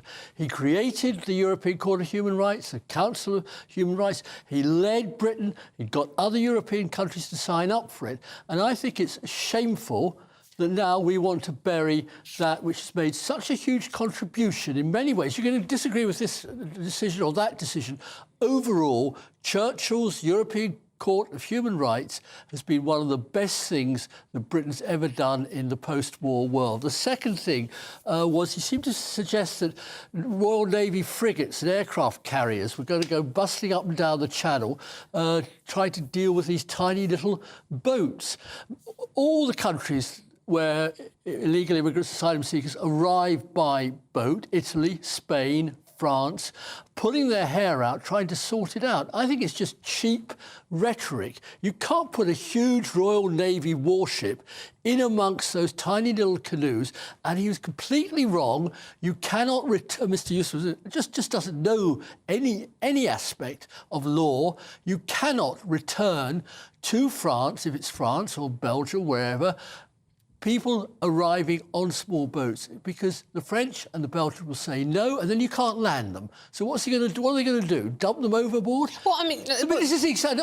My point is reform. I mean, I've lived with that a long time. I first saw Nigel 30, 40 years ago. Impressive guy. By the way, he knows how to make a speech. I do really think Mr. Yusuf needs to do a little... No, I mean, I think, Nigel Farage is a great orator. I mean, he's a businessman. It was a sort of businessman's pitch. But after 30, 40 years of Nigel's great oratory and mobilising against Europe, he's got 5 MPs. The idea reform is going to win an election. I'm not prepared to put much money because I don't have any money, but I'll borrow some from you, Dawn. And say what in 4 or 5 years' time there might be some more reform MPs. The idea, Mr. Farage, is going to be in Downing Street is for les oiseaux, as the French say, for the birds. OK. Well, I mean, Lucy, coming to you from a psychological point of view, I mean, sort of like, it's you know, that was a speech, that was a rousing speech. It was a sales pitch. We don't expect to hear much detail in those sort of speeches, do we? No, but we got quite a bit of detail because it's a selling pitch. And it's basically selling to the people in the room who are cheering. But it's also, the context of it is perhaps what's been happening in the last week with Elon Musk appearing to turn against Nigel Farage and the possibility that the money that Elon Musk had floated not coming into the reform coffers, and therefore being able to try to attract more people to your cause by creating momentum, creating a narrative, which is that we're very positive, that what I was very struck by was the language around not just migration, not just around the rape gangs, and I'm very glad that people are starting to call them rape gangs because they are the rape of children, but also talking about the creatives within this country, talking about the people... You mentioned the engineers and the universities. Rolls-Royce.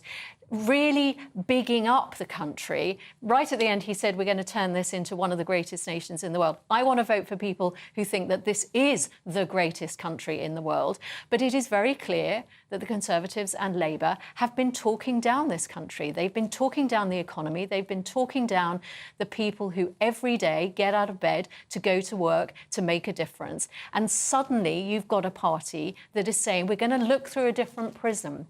And if that prism chimes in with how people want to feel about themselves and about their families, because politics is very much about the stories that we tell ourselves and each other, about ourselves and each other, and reform have got a different story. What we know is that Labour got a landslide with a really shockingly small percentage of the vote. It wasn't a pro-Labour victory, it was an anti-Conservative loss, or anti-Conservative victory, if you like. And therefore, there is scope psychologically for someone to start telling a different story. And it's not actually about the election that's going to come up in 27 or 28 or 29, whenever Keir Starmer decides to call it. It's about May. It's about the elections in 4 months' time, less than 4 months' time. And how will reform do then?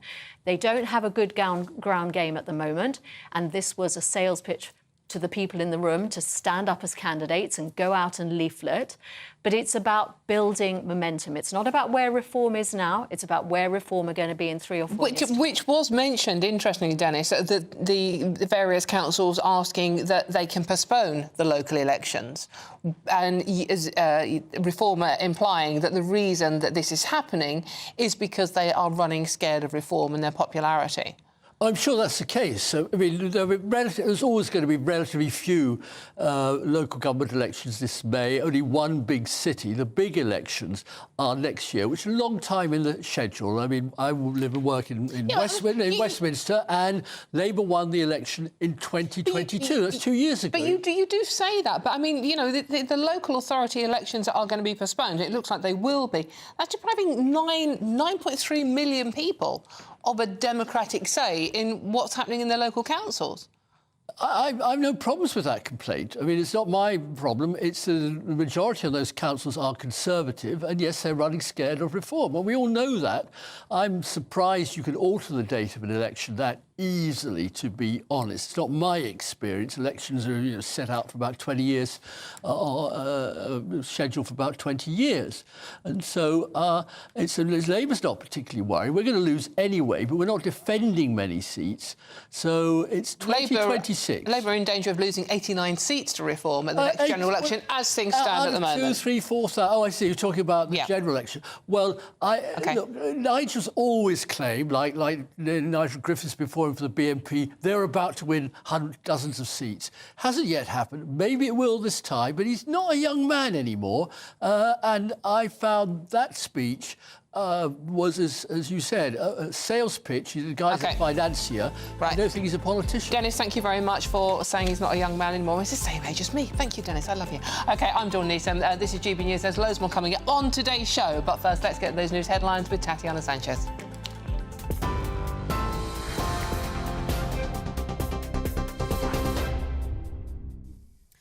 Dawn, thank you. The top stories this hour. Reform UK party chairman has vowed to tackle grooming gangs head-on if they win the next general election. Speaking at the North West Party conference, Zia Yusuf called once again for a national inquiry. Now, a Reform government will also do something that Labour have refused to do unanimously. The MPs from Labour refused to do it. And the Tories, despite the noise they make now, disingenuously, failed to do in their 14 years in government. We will ensure a full, national independent inquiry into the despicable crimes of the rape gangs that have terrorised young girls in this country for decades. It will leave no stone unturned to ensure justice for the victims and their families. It will ensure that the demonic perpetrators and the officials who enable them by turning a blind eye are brought to justice and are made to pay a heavy price for their crimes. The Health Secretary has warned the use of inflammatory language over grooming gangs risks vilifying entire communities. He also says he fears rhetoric could lead to atrocities such as the Christchurch mosque shootings in New Zealand, which killed more than 50 people. Speaking to The Guardian, West Streeting says, "There are people in my community who have either Pakistani heritage or look different who are now more fearful today than they were before." In other news, Chancellor Rachel Reeves says there's no choice but to engage with China as she seeks to restart Britain's formal economic relationship with the nation. The Liberal Democrats have urged the Chancellor to return to the UK immediately and announce a serious plan for growth. But Reeves says agreements reached with China today are worth £600 million to the UK over the next 5 years. Overall, this government's re-engagement with China already sets us on course to deliver up to £1 billion of value for the UK economy. This includes across our financial services, in which the UK is a global leader. Financial services are the engine which power prosperity and growth through deep and liquid capital markets. Our two countries share great pre-existing links in this area as the highlight of our bilateral economic relationship. And Los Angeles authorities have declared a local health emergency for the whole county due to poor air quality as fire and smoke has blanketed the area. They've killed at least 11 people and destroyed over 10,000 homes and businesses. California's governor has called for an independent investigation into how critical fire hydrants ran out of water and were impaired. Hundreds of animals are being cared for by humane groups in Southern California. Those are the latest GB News headlines. For now, more from me in half an hour. For the very latest GB News direct to your smartphone, sign up to News Alerts by scanning the QR code or go to gbnews.com/alerts.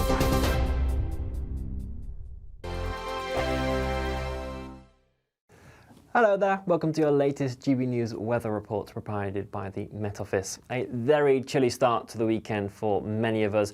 We've recorded our coldest morning in 4 years with close to minus 19 degrees Celsius reported in northern Scotland. A widely frosty start for England, Wales as well underneath this area of high pressure, but with a secluded front just out across Northern Ireland bringing more in the way of cloud, it has been a milder start here.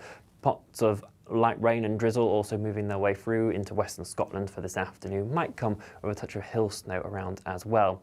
Areas further east will hold on to a bit more sunshine, but underneath those clear skies it is still going to be a very chilly day. Particularly parts of northeastern Scotland will be holding up around freezing at best, 0 to 1 degrees Celsius. Further towards the west though, you'll start to see where this milder air is beginning to push its way in, particularly for parts of Northern Ireland, 5 to 7 degrees Celsius as your highs here.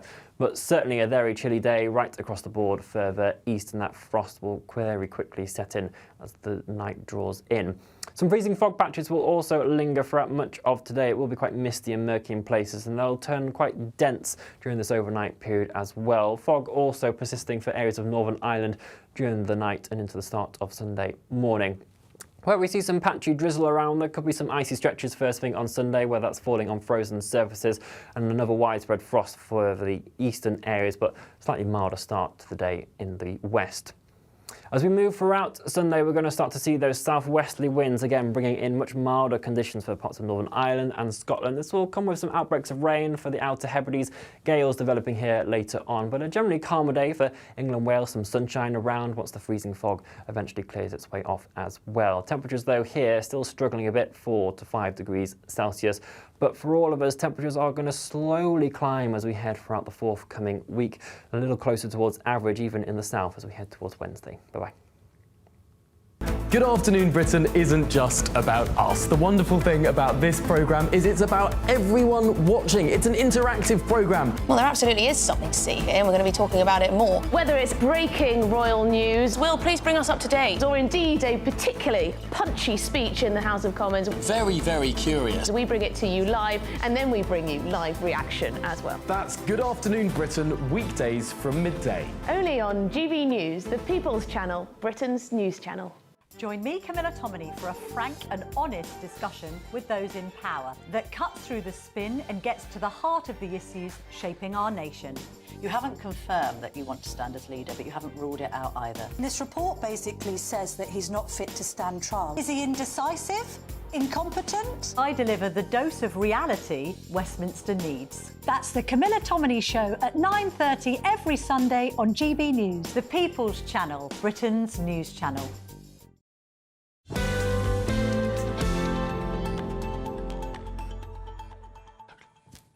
Welcome back to the weekend with me, Dawn Neeson. Now, the Health Secretary, Wes Streeting, has warned that the use of inflammatory language over grooming gangs risks vilifying entire communities. He's also said that he fears rhetoric could lead to atrocities such as the Christchurch mosque shootings in New Zealand, remember those, which killed more than 50 people. Speaking to The Guardian, he said, there are people in my community who had either Pakistani heritage or look different, whatever that means, who are now more fearful today than they were before. OK, I still have Dennis McShane and Lucy Beresford with me. Now, Lucy, the one thing I wanted to talk to you about this, and you picked it up just now when Zia Yusuf was talking at the Reform conference up in the northwest. Grooming gangs and rape gangs. Now, Zia very carefully used the word rape gangs here. Many people still refer to this as grooming gangs. And you nodded approval when he used the word rape gangs. I did a little cheer. We have to recognise that these have been the rapes of children. Grooming makes it sound like you are perhaps having some kind of engagement with this person with a view to having a consensual relationship later down the line. And that has definitely been the case in other institutions, particularly in the church and in boarding schools. The really big problem about this, in my view, is that we've been shying away from the fact that these have been the rape of children. And I worry about Wes Streeting, who I have a lot of time for, despite not voting for the party. He has a wafer-thin majority, less than 500. To an independent MP. Where Labour in particular were struggling in certain constituencies with anti-Muslim rhetoric. And for Wes Streeting to say that we're in danger by moving away from phrases like grooming gangs, of a Christchurch-style massacre, that in itself is inflammatory language. That is basically creating a picture of something really dramatic and traumatic happening if we are not careful with our language. The problem is we've been too careful with our language. We have not been doing these children a favour by saying what's going on, by actually naming it as the rape of children. OK. Dennis? Well, I wrote a book in 2007. I'm not going to read it to you, but you can go through the index and find endless reference to Islamism and its dangerous, pernicious influence in Britain.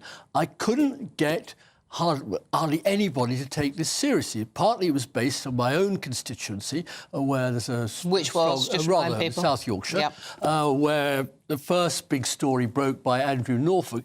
But I'm sorry, I don't know when grooming stops and rape starts, or vice versa. These were not 9, 10-year-olds. It weren't like the people at the Church of England and the Catholic Church were actually touching up and badly beating. And Archbishop Welby, nobody's putting him here on the spot, or the Archbishop of York and some of the big Catholic priests. No, but he has been forced to resign. Big deal. He retires on his Archbishop's pension, for heaven's sake. I mean, if you were taking it seriously... He resigned in shame. I think that's a pretty big thing within the church. Every councillor in Rotherham at the time, the vast majority of whom knew nothing about this. The police knew about it. The moment it was reported in the Times, I raised it in the House of Commons. You can check Hansard and ask the then Home Secretary Theresa May, why didn't the police come to the MPs? I mean, I was outraged, and she just dismissed it, and the Tories kept dismissing it. And now what's interesting is, suddenly, 15 years later, Nigel Farage or Mr Yusuf from Sri Lanka has discovered it's a problem. Kemi Badenoch's discovered it's a problem. Where were they in 2011, 12, 13, 14, 15, 16, 17, 18, 19? I think that's a very legitimate question. And I think in particular with Kemi Badenoch and, well, arguably anybody who's been influenced by Elon Musk's calling this topic out over the last 2 weeks. Where were if you look on social media and you see people getting exercised about this, where were they when there was this conversation happening about the couple in France where the man drugged his wife and had her raped by 50 of his mates? That actually, if you're going to be talking about the abuse of young girls and the rape of young girls, you've got to be across all of those stories historically and consistently, and that hasn't happened. But that doesn't mean to say that we can't talk about it now. Of course we should. This is the 2024-2025 version of the ITV drama about Mr Bates and the Post Office. Well, this has just captured the imagination of the country in a way that you're completely right to talk about Andrew Norfolk from the Times, who raised this in 2011. But the problem is we haven't been consistent about this, and it's time that we were. Absolutely agree, and I'd be delighted to give evidence into any inquiry, but not to brand every Muslim, the doctors, the dentists, the accountants, the people who work for us, people like Mr Yusuf, who's contributed enormously through Goldman Sachs or wherever he was working. British but very few people do that, and that's why I take issue with Wes Streeting's comments, that actually most right-minded people are not lumping all Muslims in together. Unfortunately, we have run out of time on that debate. It is something you could fill the rest of the afternoon. I'm sorry. Be honest with you, it's a huge story and a huge debate. Thank you very much. Now, a government spokesman from the spokesperson from the Home Office issued the following statement. No child should ever suffer sexual abuse or exploitation, and it is paramount we do more to protect vulnerable children, which is why we are working at pace across government to drive forward real action. And later tonight at 8 p.m, don't miss Charlie Peters' brilliant documentary on this very issue. Tonight at 8 p.m, tune in to a GB News Investigates documentary as we tell the full story of the grooming gang scandal. My childhood has been stolen.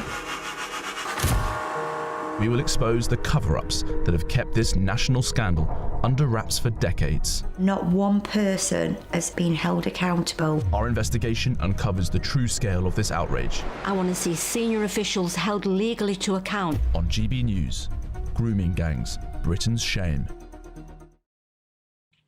That's 8 o'clock tonight, and you really don't want to miss it. Charlie has done a sterling job investigating this and leaves no stone unturned. I'm Dawn Neeson, this is GB News, and there's lots more coming up on today's show.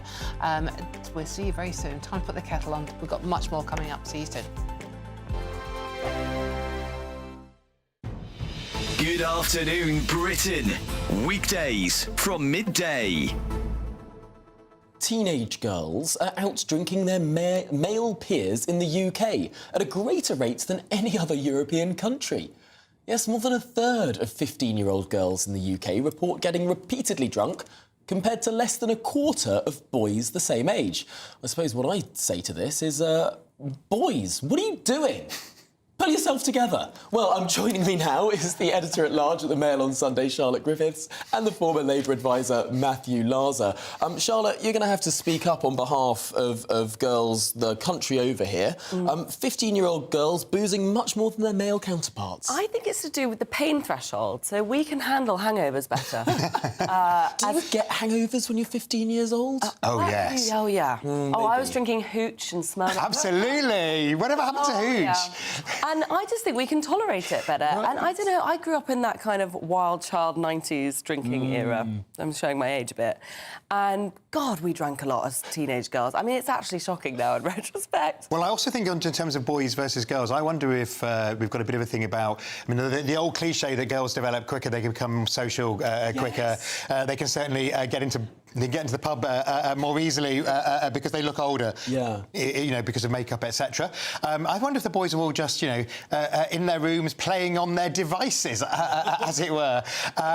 You know, as people increasingly dominated by screens, whether in fact there's an issue about socialisation, about whether in fact, you know, the lads are not out there socialising. They have little sips of wine in France from the age of like 12 and they're absolutely fine about it. Yeah. Whereas we all know what happens to British girls, because I was one of them. You turn, however, old enough to get a bottle of Smirnoff Ice, and boy, do you go for it, and until you're vomiting, basically. GB News, the People's Channel.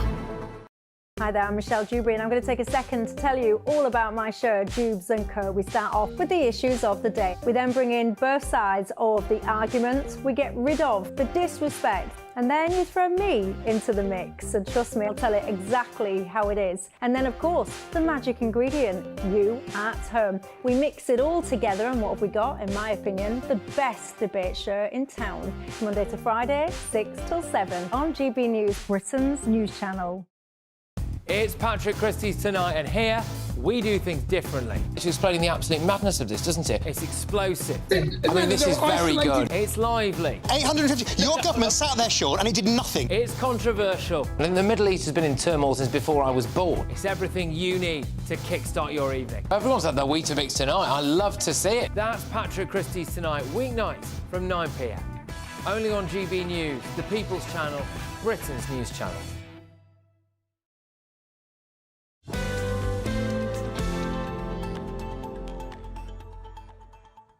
Welcome back to the weekend with me, Dawn Neeson. Now, the discussion before the break about rape gangs, grooming gangs, was so good with the two panellists that I have that I just wanted to continue it. And indeed, throughout the break, while you were hopefully making a cup of tea and making yourself comfortable, they have continued. So that's what I want to... We love each other, really. Exactly. So, Lucy Beresford and Desmond Shane. Now, Lucy, I'm going to come to you first because in your professional role as a psychologist, psychotherapist, I want to talk about the grooming issue of this. We touched on it before the break, but we have now Shamima Begum back in the news, and people saying Shamima Begum was groomed to go and join ISIS as a 15-year-old girl. Factually true, she was a 15-year-old girl, she went to join ISIS. Was she groomed in the same way that the child victims, the 15-year-olds and younger of Rotherham, Rochdale, Telford and all the other towns in this country were groomed with the grooming rape gangs? You can make a case that she was, definitely. Whether she was politically groomed compared to other people who are sexually groomed or groomed for the idea of having... if you've got that sense of people being coerced and having their behaviour changed, if you had a situation where, and it could happen in boarding schools, it could happen at universities, it could happen in hospitals, it can happen in the church, where there is an imbalance of power. It's very seductive. I'm sorry, Lucy, we're having an issue with your mic, unfortunately, which is very... Dennis, would you like to comment quickly? Of course she was groomed. I mean, Islamism is a whole world ideology. It's about sex, it's about oppression of women, oppression of gays, refusal to recognise democracy. And anybody who comes into contact with that, just their brain does get rotted in so many different ways. Now, I tried to raise it. I raise it constantly. I'm not going to read out the speeches I made, the talks I made. All I'd say is that on the actual sexual grooming of people, I'd be very surprised if you can find a single MP in Britain in post at the time, including Nigel Farage, I was an MP, but a leadingly elected MEP, to whom anybody came, either a victim or a policeman or somebody in social services, and said, we've got a problem, Nigel, Dennis, will you take it up in Parliament or the European Parliament? It didn't happen. I'm reporting that. I regret it enormously. People don't want to talk about it, especially parents don't want to talk about it. And the politicians, I mean, there was one MEP who said, my two colleagues in Rotherham, the three MPs there, two other MPs, knew about it and said nothing. She had to pay out several £100,000 in costs and damages for that lie. And people should stop lying in order to score political points. That's one thing I'd say. Dennis, thank you very much. Very strong words. Unfortunately, we have to go. I'm Dawn Newton. This is GB News. Lots more coming up on today's show, so please don't go anywhere. But first, let's have a look at the weather with Jonathan Season.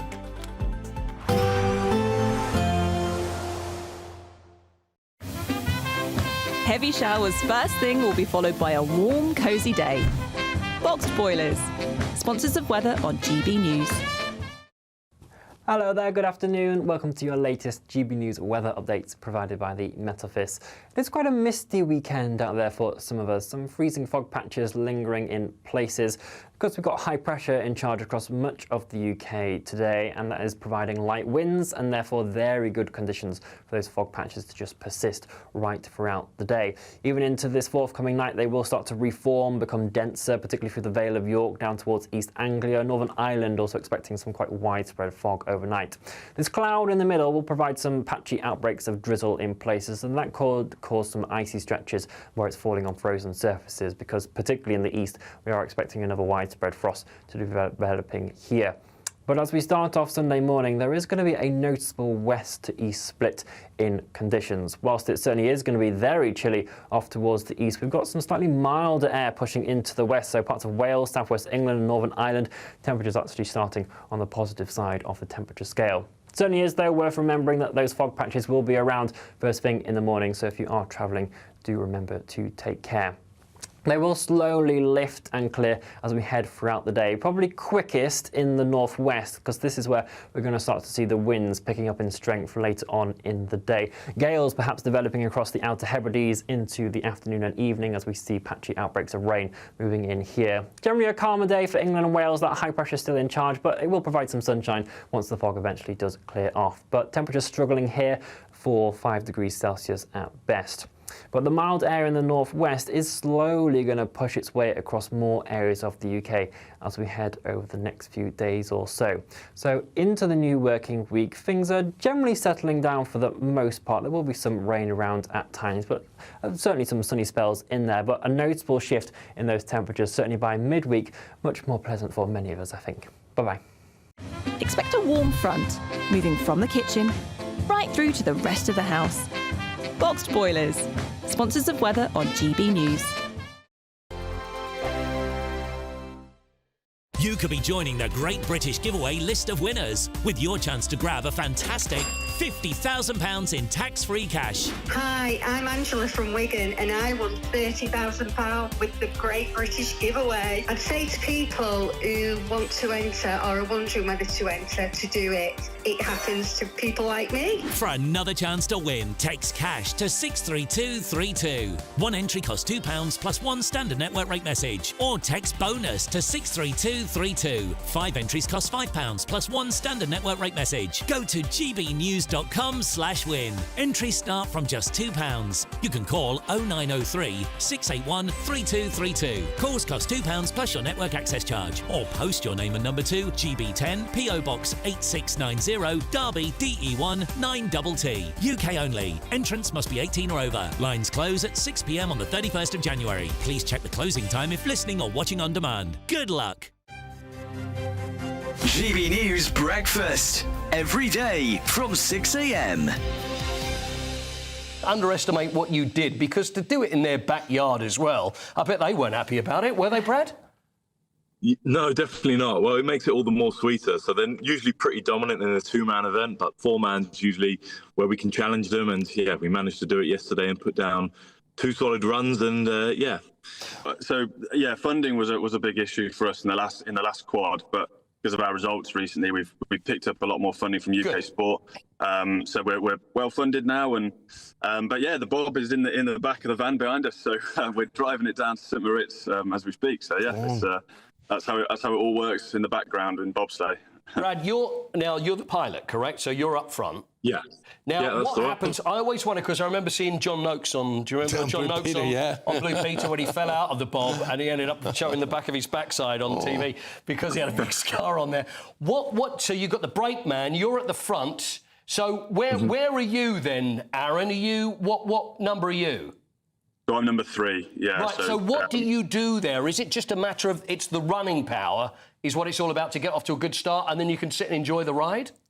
Yeah, that's it. So for number 2 and myself, number 3, it's all about getting that Bob off the line and then just zipping it up to as high a speed as we can, basically. Yeah. Getting in, staying low, having good aerodynamics, and staying still and let Brad do the work. Yeah, it's definitely not a comfortable position for them because we're bending them and twisting them into quite an uncomfortable position to get as aerodynamic as possible. And when you've got 6 times G's pushing you through that, is not...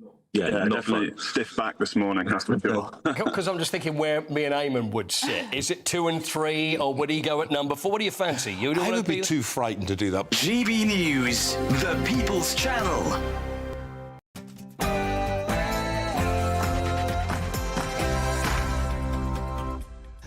Good afternoon. It's 2 o'clock on Saturday, the 11th of January. Yes, we're nearly halfway through the month already. This is the weekend on GB News. Now, Farage onto the back foot over his comments about Shamima Begum. He claims he's thoughtful when asked about bringing her home, which has prompted a backlash from Tories and Labour. But has Nigel put his foot in it, or have his comments been misconstrued? The reality is what Nigel said was national security matters. We would rather such people were in maximum security prisons in the UK rather than sitting in prisons in Syria, potentially in the hands of Islamists who might have different views. Then firefighters in Los Angeles, you can see live pictures there, continue to fight raging wildfires as the death toll rises to 11 and over 10,000 homes and businesses are destroyed. And Health Secretary Wes Streeting issues his concerns about a mosque massacre in Britain as he warns language over grooming gangs risks vilifying entire communities. I'm Dawn Neeson and this is The Weekend.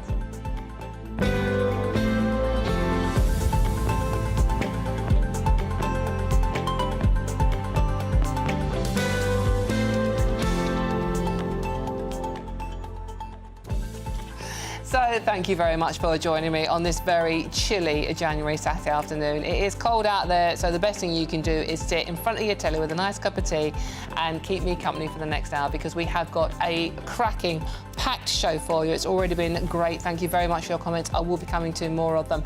But it's very easy for you to get involved, because this show is all about you and what you think about what we're discussing about, what you want to talk about, what's worrying you as we head into the new year. Very easy to get in touch. Go to gbnews.com/yoursay and join in our conversation. Keeping me company this hour, who are already being rather naughty, it has to be said, former Labour Special Advisor Paul Richards and political commentator Alice Grant. Thank you very much for joining me this afternoon. But before we get into today's stories, let's get those news headlines with Tatiana Sanchez.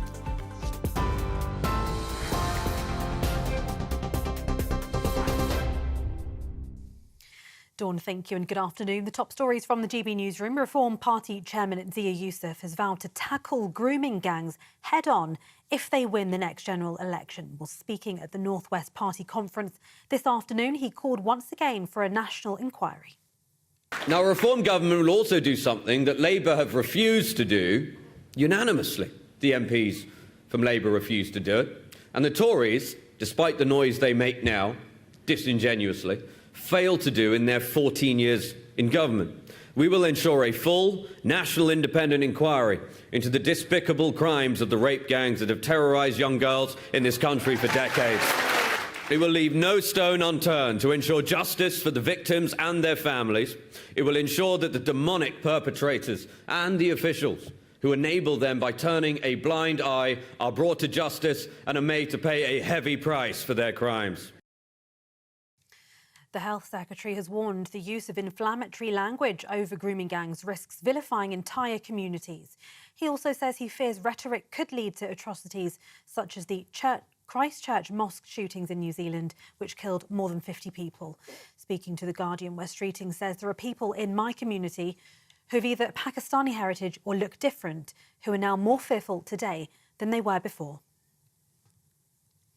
In other news, Chancellor Rachel Reeves says there's no choice but to engage with China as she seeks to restart Britain's formal economic relationship with the nation. The Liberal Democrats have today urged the Chancellor to return to the UK immediately and announce a serious plan for growth. But Reeves says agreements reached with Beijing today are worth £600 million to the UK over the next 5 years. Overall, this government's re-engagement with China already sets us on course to deliver up to £1 billion of value for the UK economy. This includes across our financial services, in which the UK is a global leader. Financial services are the engine which power prosperity and growth through deep and liquid capital markets. Our two countries share great pre-existing links in this area as the highlight of our bilateral economic relationship. Elsewhere, the British government's independent terrorism legislation reviewer says politicians need to take a step back and look at the bigger picture when it comes to stateless persons and the balance of national security. His comments come after Reform UK leader Nigel Farage said he'd been thoughtful when asked if the UK should consider bringing Shamima Begum back to the UK. This is what Farage had said. I've never wanted to. I've instinctively never wanted to, but I'm now thoughtful. I'm thoughtful. I don't classify her as an all-out ISIS killer, so she's she's a lesser part of the equation. This comes after US President-elect Donald Trump's incoming counter-terror chief said that ISIS members in Syria should be allowed home. Reports have suggested the Reform UK leader said the UK government should consider allowing Begum, who left the country to join the Islamic State group in 2015, to return to the UK, but Nigel was forced to hit back at the reports, writing on social media. He said, I have never wanted to allow Shamima Begum back into Britain, as I literally say in this interview. Now, Los Angeles authorities have declared a local health emergency for the whole county due to poor air quality as fire and smoke has blanketed the area. They've killed at least 11 people now and destroyed over 10,000 homes and businesses. California's governor has called for an independent investigation into how critical fire hydrants ran out of water and were impaired. Hundreds of animals are being cared for by humane groups in Southern California. And temperatures dropped to minus 18.7 degrees in the UK. It's coldest January night in 15 years. The Met Office says in the most northern region of the Highlands, minus 18.7 was recorded as the coldest January overnight temperature since 2010, when temperatures dropped below minus 15 several times at locations across the UK. Much of the UK endured below freezing temperatures overnight, dropping to minus 11 in Shap and Cumbria, with Heathrow recording minus 5. Those are the latest GB News headlines for now. I'm Tatiana Sanchez. Now it's back to Dawn.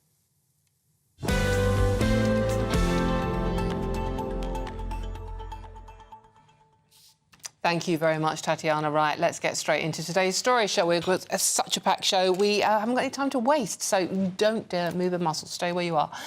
The pressure has piled on to Reform leader Nigel Farage after he waded into the row over Shamima Begum, reportedly saying in an interview that the government should consider letting the ISIS bride back into the UK.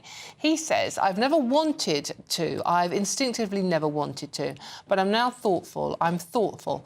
I don't classify her as an all-out ISIS killer. So she's sort of less. She's a lesser part of the equation. That, of course, comes after Donald Trump's incoming counter-terror chief said that ISIS members in Syria should be allowed home. Meanwhile, Reform Chairman Zia Yusuf responded to the report with our political Christopher Hope yesterday evening. Here's what he had to say.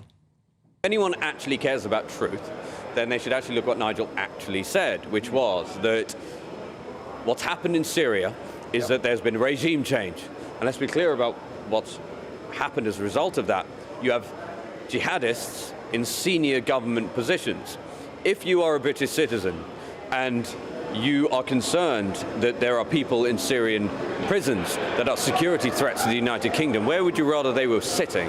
Inside a prison in a now potentially jihadist-controlled Syria, or inside a maximum security prison inside the United Kingdom? And that's what the point Nigel was making. OK, keeping up at the back there, I hope. Nigel Farage himself was forced to hit back at the reports, saying on social media, "I have never wanted to allow Shamima Begum back into Britain," as I literally said in that interview. Let's see what my panel make of this. OK, I'm going to come to you first, Paul, on this one. Shamima Begum, she's one of those subjects that never goes away these days. It's a bit like Brexit, we do keep talking about it. What do you make of what Nigel had to say? He's having a bit of a shocker, isn't he, this week? I mean, he seems to be increasingly being criticised from within his own party and within that sort of the right-wing movement that he claims to lead.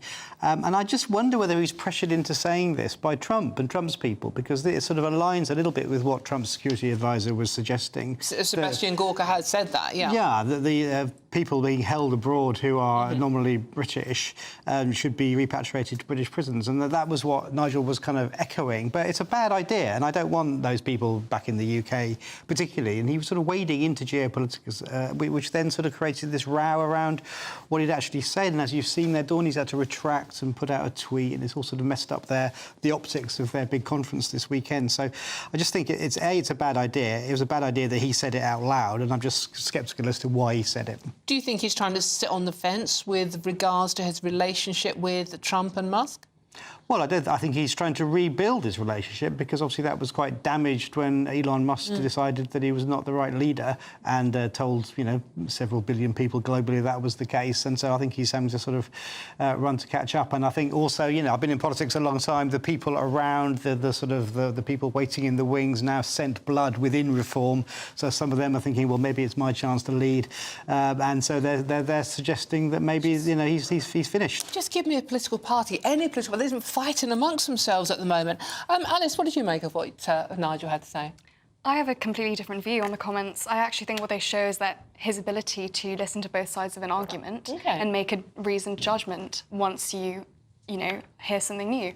There has been regime change in Syria, but the reality is that Shamima Begum's appeal for citizenship in this country was struck down by the Supreme Court, the highest court in this land. So she's not a resident. She's not a British citizen anymore. Precisely, she's not a citizen, so she won't... By what mechanism, I wonder, are they talking about the idea that she can be imprisoned here? So it is a little bit confusing. I don't think Trump and what he said can apply effectively to this country and our situation with Shamima.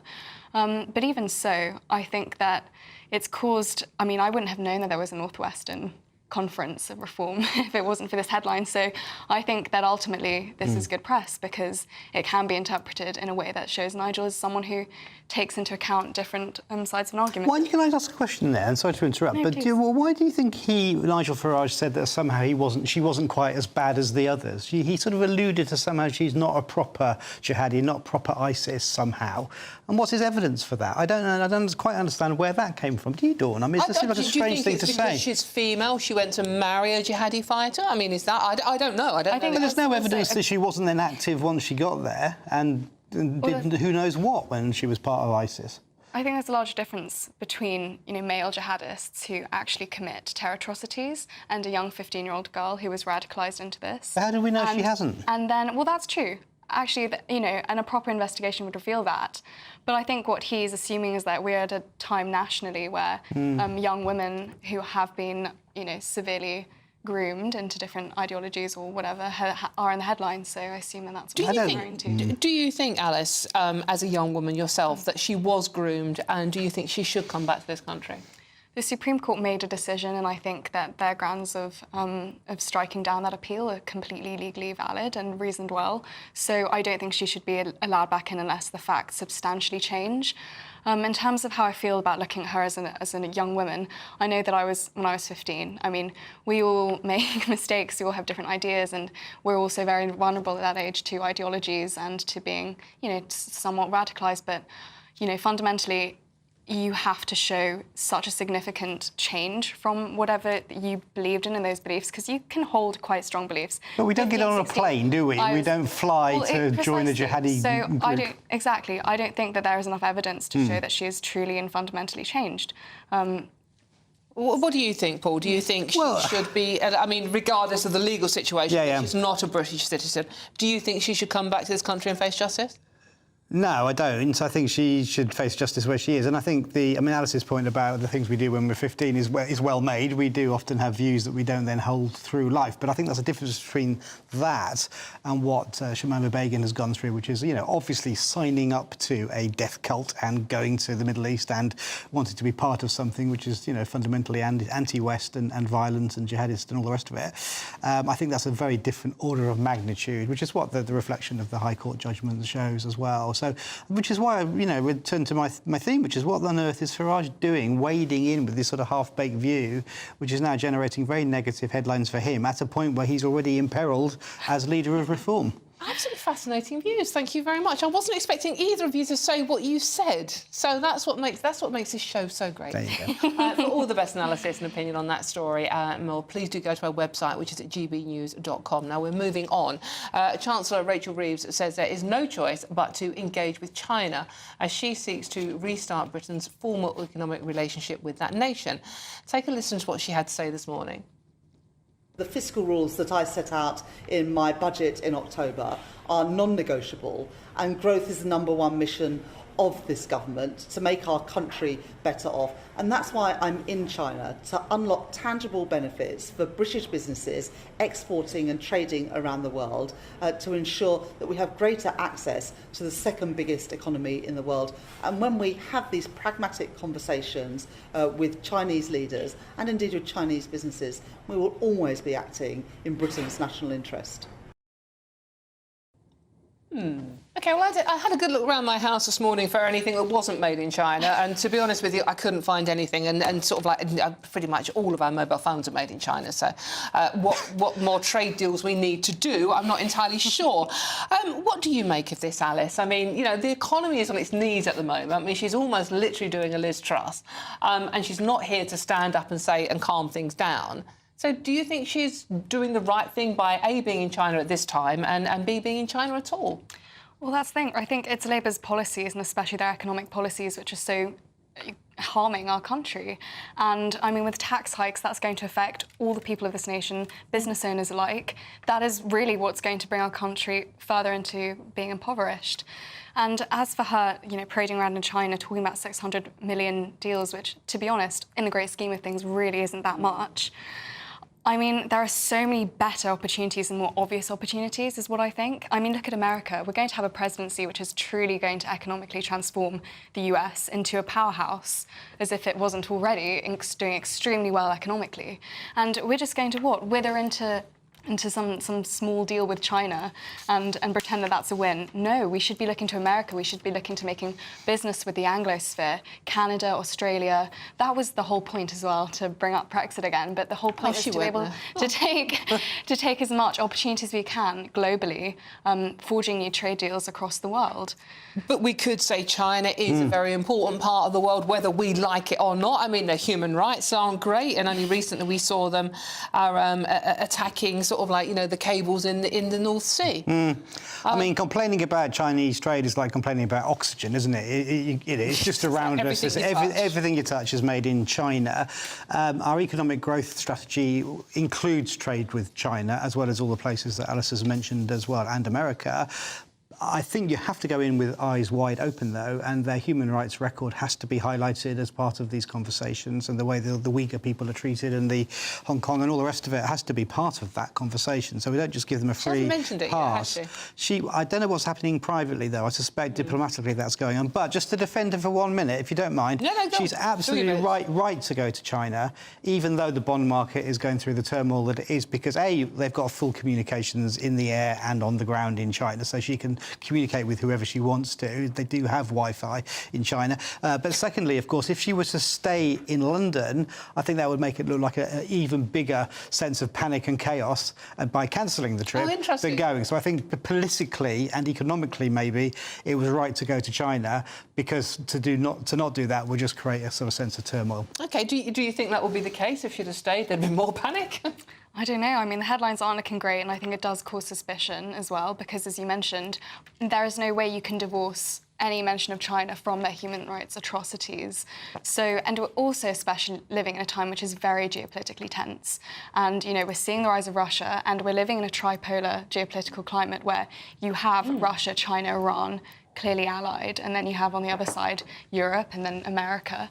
So to be going there, I think even for economic purposes, doesn't look good. But the argument was always, though, if you trade with these countries, you know, that you can open them up, you can create a bit more more sort of, you know, pluralist political systems. Why isn't that working with Russia? Well, this is a good point, but this was always the argument. It's much better to trade than just have, you know, borders and blocks with these people. That was always the argument. So that's perhaps why she's in China as well. But it was only a few weeks ago when we had this. All the front pages were about the Chinese spy and Prince Andrew I know, and that sort of absolutely. thing. And Labour, the government, were getting very agitated about that. And, you know, we need to be more careful what we're doing. And now we're out there talking to them. Although you can do both, of course. You can put a diplomatic pressure on. You can increase your espionage and make sure that our security services are properly funded. I would argue they need more funding, as well as opening trade and getting goods into people's houses, as we said, that we've all got, you know, coming through the door on Amazon and everything else, most of it made in China. So, but you can do both at the same time. It's not either or. That's the whole point. What I'd ask you, Paul, is do you feel the same way about Russia? Because I agree that on the whole that sounds to me to be true,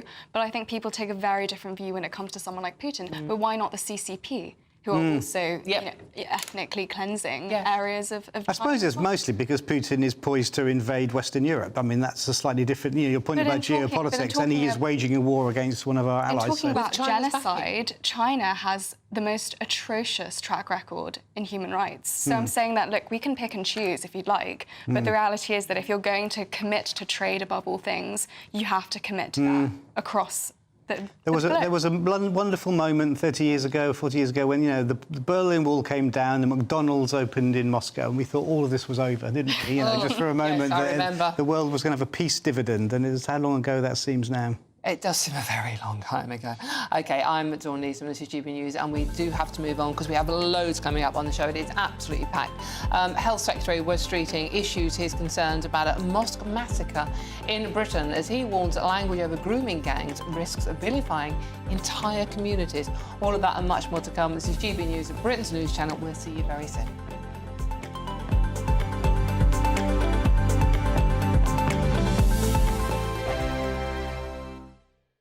We're proud to be GB News, the People's Channel. And as you know, we always love to hear your views. Now, there's a new way of getting in touch with us at gbnews.com/yoursay. By commenting, you can be part of a live conversation and join our GB News community. You can even talk to me, Bev Turner, or any of the members of the GB News family. This is GB News, Britain's news channel. We were talking earlier about the issue of Siri listening to you. Well, it's not just your own conversations being sort of harvested for data, but it's a problem with AI. So what seems to have happened yesterday is that Apple issued a alert saying that Luke Littler had won the darts before he had. I mean, imagine what would, you know, if he then gone on to lose, you know, how that would have looked. I mean, obviously, because he went on to win, at least they got the story right, but before it had happened. So what it seems to happen is that the AI farms existing stories, and what it has done, that's the alert. We can see the alert there. there now. And also claiming that Brazilian tennis player Rafael Nadal had come out as gay when actually a different Brazilian tennis player was actually mentioned in the original story. So what it does is you see that's branded as BBC Sport. What the Apple AI system does is it farms alerts that it thinks people are getting from the source and then summarises them into that was one going to be my question. into one It alert. looks to me like you would assume, OK, the BBC are reporting this. Absolutely. So the BBC News might be saying something else. So it could happen to any news organisation. This has highlighted a massive issue. I mean, having editorial judgment and quality control, because if this is going on, it's just contributing to the flow of misinformation. Yes. And we know that this is a problem on social media, people reporting false things. But if it seems to come from trusted news sources, that is a massive issue in credibility. I mean, if you had something like Reuters, who's a big news provider, doing this, you could hold people accountable, you could make changes, but when it's the AI doing it, I mean, what do? You're going to have to reprogram it in some way. And if you just lost control, if you're a news source, you've lost control of what goes out because it basically farms it, puts your logo on it and sends it out even when it's nonsense. GB News, the People's Channel. Mornings don't have to be tiresome, especially if you have the right company. Wake up to news as it happens, opinion and debate, and of course, a little bit of entertainment too. Because when the kettle's on, we're on. That's Breakfast on GB News, a show worth waking up for. Every morning from 6 a.m. Only on the People's Channel, Britain's news channel. We'll spread the news, you spread the word. I'm Emily Carver. This is GB News, Britain's news channel.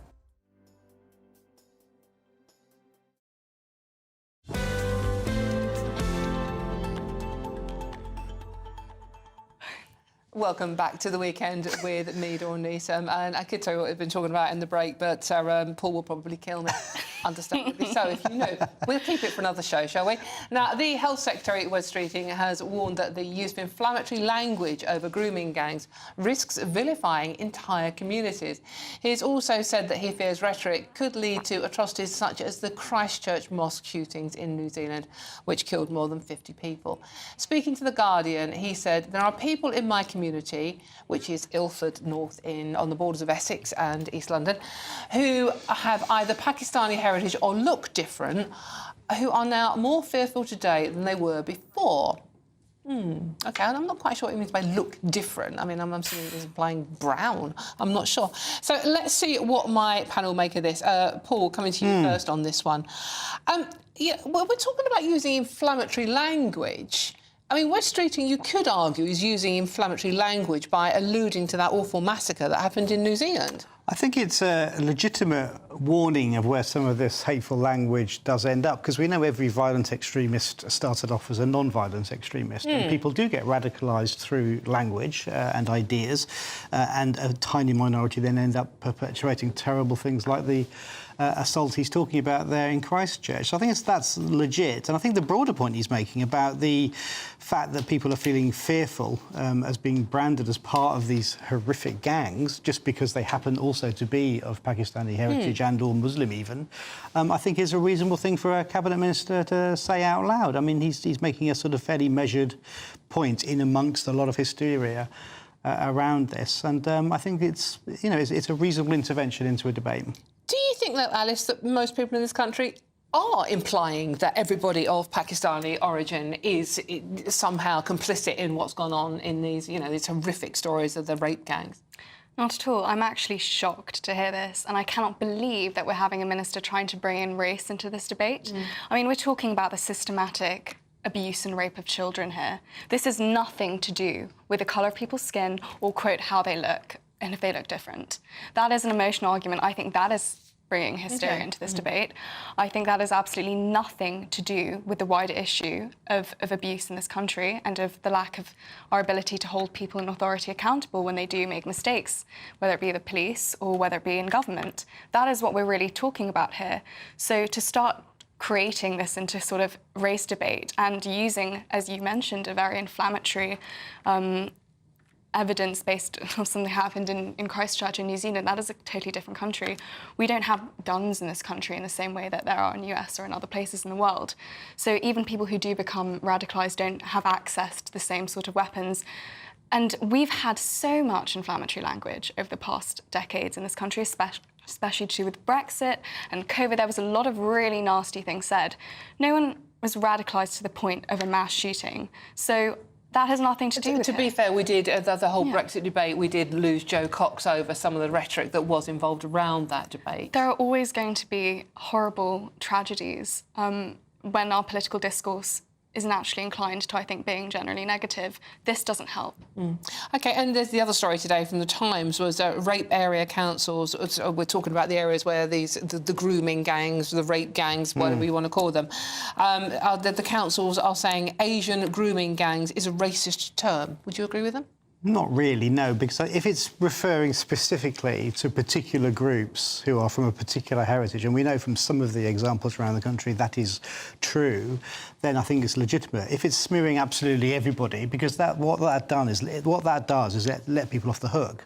So if there's abuse within the Catholic Church, for example, or the Anglican Communion, or the BBC, or children's homes, it sort of lets them off the hook because they're not from that particular background. Which we have talked about, and we have had inquiries into those. Yeah, well, that's right. The big government inquiry, which of course, shadow ministers now, when they were in government a few months ago, welcomed, including the bit that said Keir Starmer had done a good job on busting up these gangs. All of that was covered, and it's about the abuse of power and closed communities of whatever kind who then abuse, rape children. I mean, that's what we need to talk about. The racial component is part of it, but so is the abuse of power, and it's men in gangs who then normalise this behaviour. As I think you alluded to the case in France, a few weeks ago, they weren't Muslims, but they were men with power who somehow it became normal in their heads for this horror to take place. That's the question you have to address: is how do you stop it from happening in the future, and how do you protect the victims? And the way you do that is a proper understanding of what is actually that's going on. So do you think, just very quickly, we are running out of time, Alice, a national inquiry, a full national inquiry? Well, we've had one, Dawn. We haven't had a national inquiry into that. Did take into account other sexual abuse of children into these particular incidents. People in Britain are furious. They want to know why this was a scandal covered up so much by the press, by government, by local authorities, by the police. And that is what we need an inquiry into. And I think people want to see people held accountable legally for this. So yes, absolutely, national inquiry. Well, I think the door's open to one in the future, but right now, getting Oldham to do their own particular inquiry, locally led, close to the victims, close to the families, and get done, just like we did in Telford, it gets probably more likely to get results. OK, well, interesting. OK, now, a government spokesman from the Home Office issued the following statement: no child should ever suffer sexual abuse or exploitation, and it is paramount we do more to protect vulnerable children, which is why we are working at pace across government to drive forward real action. No, me neither. And later tonight at 8 p.m, don't miss Charlie Peters' brilliant documentary on this issue. Tonight at 8 p.m, tune in to a GB News Investigates documentary as we tell the full story of the grooming gang scandal. My childhood has been stolen. We will expose the cover-ups that have kept this national scandal under wraps for decades. Not one person has been held accountable. Our investigation uncovers the true scale of this outrage. I want to see senior officials held legally to account. On GB News, Grooming Gangs, Britain's Shame. You really don't want to miss that. Charlie has done an excellent job, one of the few journalists in this country that really has followed everything through. No stone is left unturned. 8 o'clock tonight. Now, I'm Dawn Neeson with GB News, and there's lots more coming up on today's show. But first, it's news headlines with Tatiana Sanchez.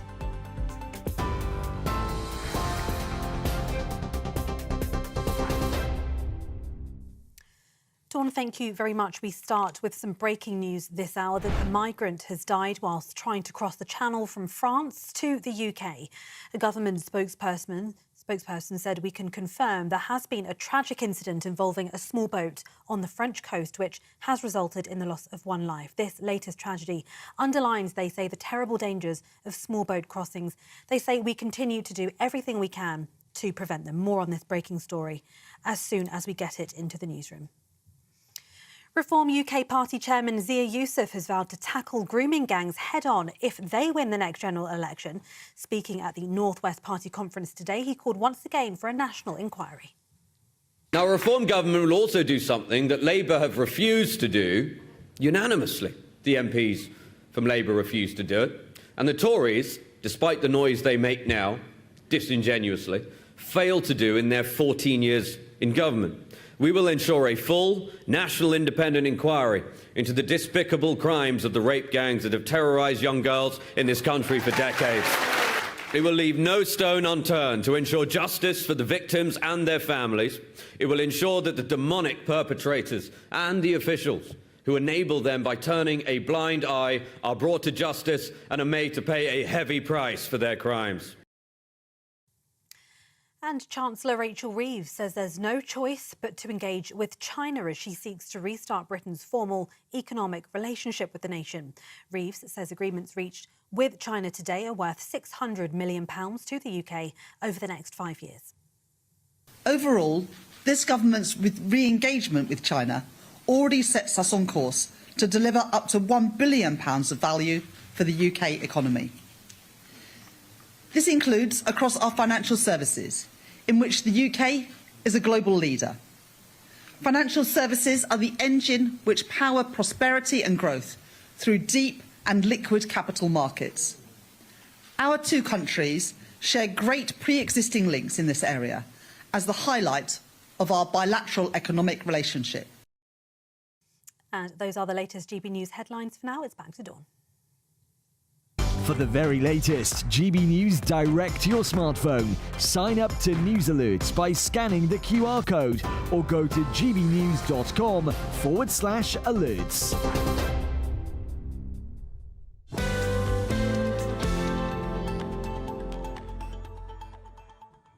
Thank you very much, Tatiana. Now, there is plenty more coming up on today's show. I can't believe how we're going to squish it all in, but thank you for staying with me.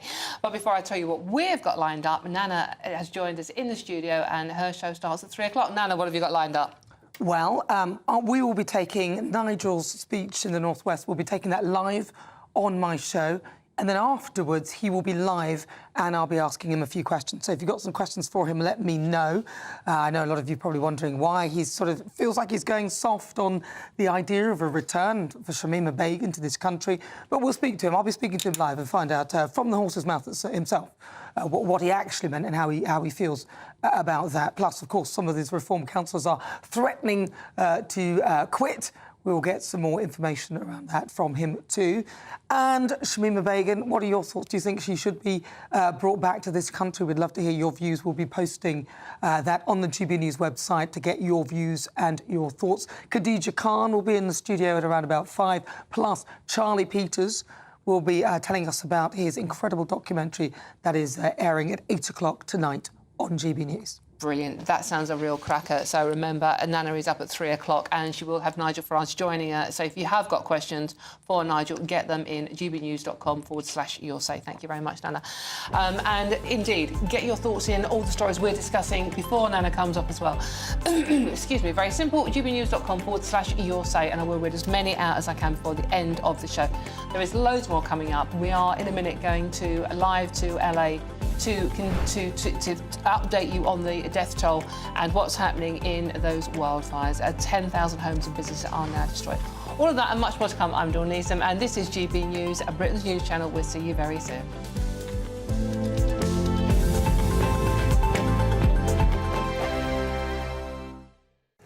Hello there, welcome to your latest GB News weather report provided by the Met Office. A very chilly start to the weekend for many of us. We've recorded our coldest morning in 4 years with close to minus 19 degrees Celsius reported in northern Scotland. A widely frosty start for England, Wales as well underneath this area of high pressure, but with a secluded front just out across Northern Ireland bringing more in the way of cloud, it has been a milder start here. Pots of light rain and drizzle also moving their way through into western Scotland for this afternoon. Might come with a touch of hill snow around as well. Areas further east will hold on to a bit more sunshine, but underneath those clear skies it is still going to be a very chilly day. Particularly parts of northeastern Scotland will be holding up around freezing at best, 0 to 1 degrees Celsius. Further towards the west though, you'll start to see where this milder air is beginning to push its way in, particularly for parts of Northern Ireland, 5 to 7 degrees Celsius as your highs here. But certainly a very chilly day right across the board further east, and that frost will very quickly set in as the night draws in. Some freezing fog patches will also linger throughout much of today. It will be quite misty and murky in places, and they'll turn quite dense during this overnight period as well. Fog also persisting for areas of Northern Ireland during the night and into the start of Sunday morning. Where we see some patchy drizzle around, there could be some icy stretches first thing on Sunday, where that's falling on frozen surfaces, and another widespread frost for the eastern areas, but slightly milder start to the day in the west. As we move throughout Sunday, we're going to start to see those southwesterly winds again bringing in much milder conditions for parts of Northern Ireland and Scotland. This will come with some outbreaks of rain for the Outer Hebrides, gales developing here later on, but a generally calmer day for England, Wales, some sunshine around once the freezing fog eventually clears its way off as well. Temperatures though here still struggling a bit, 4 to 5 degrees Celsius. But for all of us, temperatures are going to slowly climb as we head throughout the forthcoming week, a little closer towards average even in the south as we head towards Wednesday. Bye-bye. Thank you, Britain. Thank you for watching. Thank you for listening. Thanks for subscribing. Thank you for your support. It's you that make us the People's Channel. As we reflect on our journey so far, we're filled with immense gratitude. You mean the world to us. We couldn't have reached this point without you. As a very special thank you, we are giving you the chance to win one of 50 GB News thank you boxes. They're worth £50 each. For full terms and conditions, and to enter, just go to gbnews.com/thank you.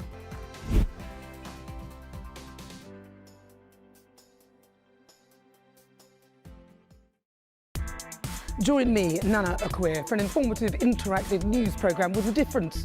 It's fun. No, he didn't say that, Dave.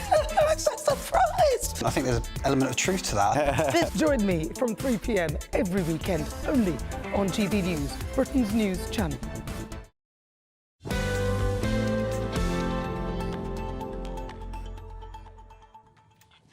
Welcome back to the weekend with me, Dawn Neeson. Thank you very much for your company on this chilly January afternoon.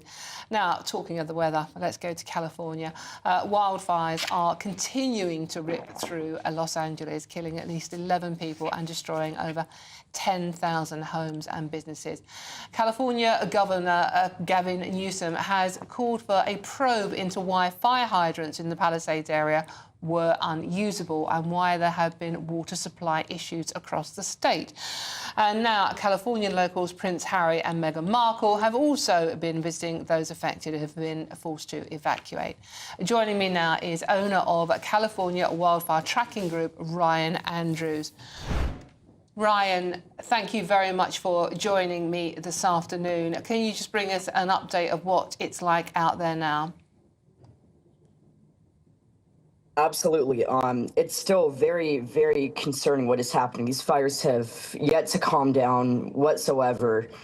We've seen some reduced fire activity during the nights, but even then, it's still threatening entire communities and destroying many structures still. OK, Ryan, and as a shocking loss of property as well. What are people doing? Are they going to hotels? I mean, how are people coping? So many evacuees have just either left the area entirely or they have resided in evacuation shelters. But that causes a big problem because there's tons of vacant homes. So looters have taken that to their advantage and have begun looting these homes. So the Governor Gavin Newsom has had to request the California National Guard to deploy to help protect these homes and businesses. And I understand there is a curfew in place, an overnight curfew now to stop people going to these areas? That is correct. There is a curfew in effect for areas affected by these wildfires. OK. And are the fires still going, Ryan? Are they getting worse or are they dying down a bit now? I think the wind was getting worse again today. So today we're actually having a little bit of a break from the winds. However, tonight it will start to get a little gusty, and next week we're actually looking at another potentially damaging wind event that could really just cause extreme impacts if they can't get these fires under control by next Tuesday. And Ryan, what impact is it having? I mean, how are people... I mean, it sounds like a stupid question, but how are people feeling out there? What effect is it having on the city? It's honestly quite sad how much... It's very difficult to recover from something like this. Rebuilding will take many, many years, and I imagine some people may not even attempt to repair their homes, rebuild.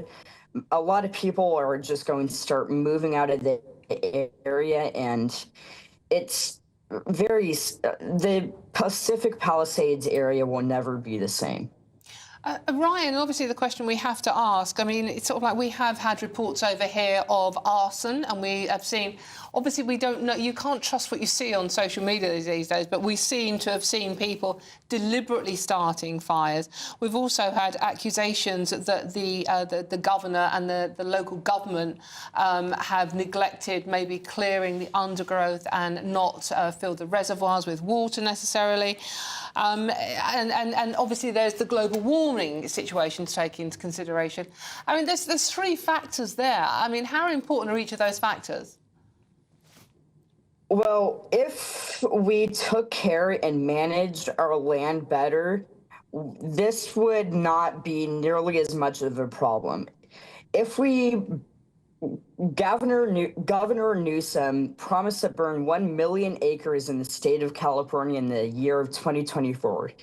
He got nowhere near reaching that goal, and now we are paying the consequences, and we're just not receiving the kind of support we need in time. We're very ill prepared, despite anything that's been said. We just can't keep up. And what about arson? Have there been any proven instances of arson? I can't say for certain there's been some suspects detained and arrested as far as I'm concerned, but I can't say if that's the exact known cause for the Pacific Palisades fire itself. Okay. Ryan, this is your home city. I mean, do you think the city will ever recover? Do you think it'll ever be the same again? I really hope so, but when your entire community is destroyed, there's only so much you can do. I mean, many people don't even want to stay in the area because the memory of imagining your home burning down again, I've seen it many times in the past, and it's just easier to move away entirely. Yeah. OK. Thank you very much. That's Ryan Andrews, owner of California Wildfire Tracking Group. Thank you very much, Ryan, for joining us, and wishing you and yours a safe recovery from the horrible situation you currently find yourself in. Thank you very much. I'm Dawn Neeson. This is GB News, and there's loads more coming up on today's show. Still in America, Donald Trump has been handed a no-penalty sentence following his conviction in the Stormy Daniels hush money case, meaning he will not face jail, probation, or even a fine. All of that and much more to come. This is GB News, Britain's news channel. We'll see you very soon.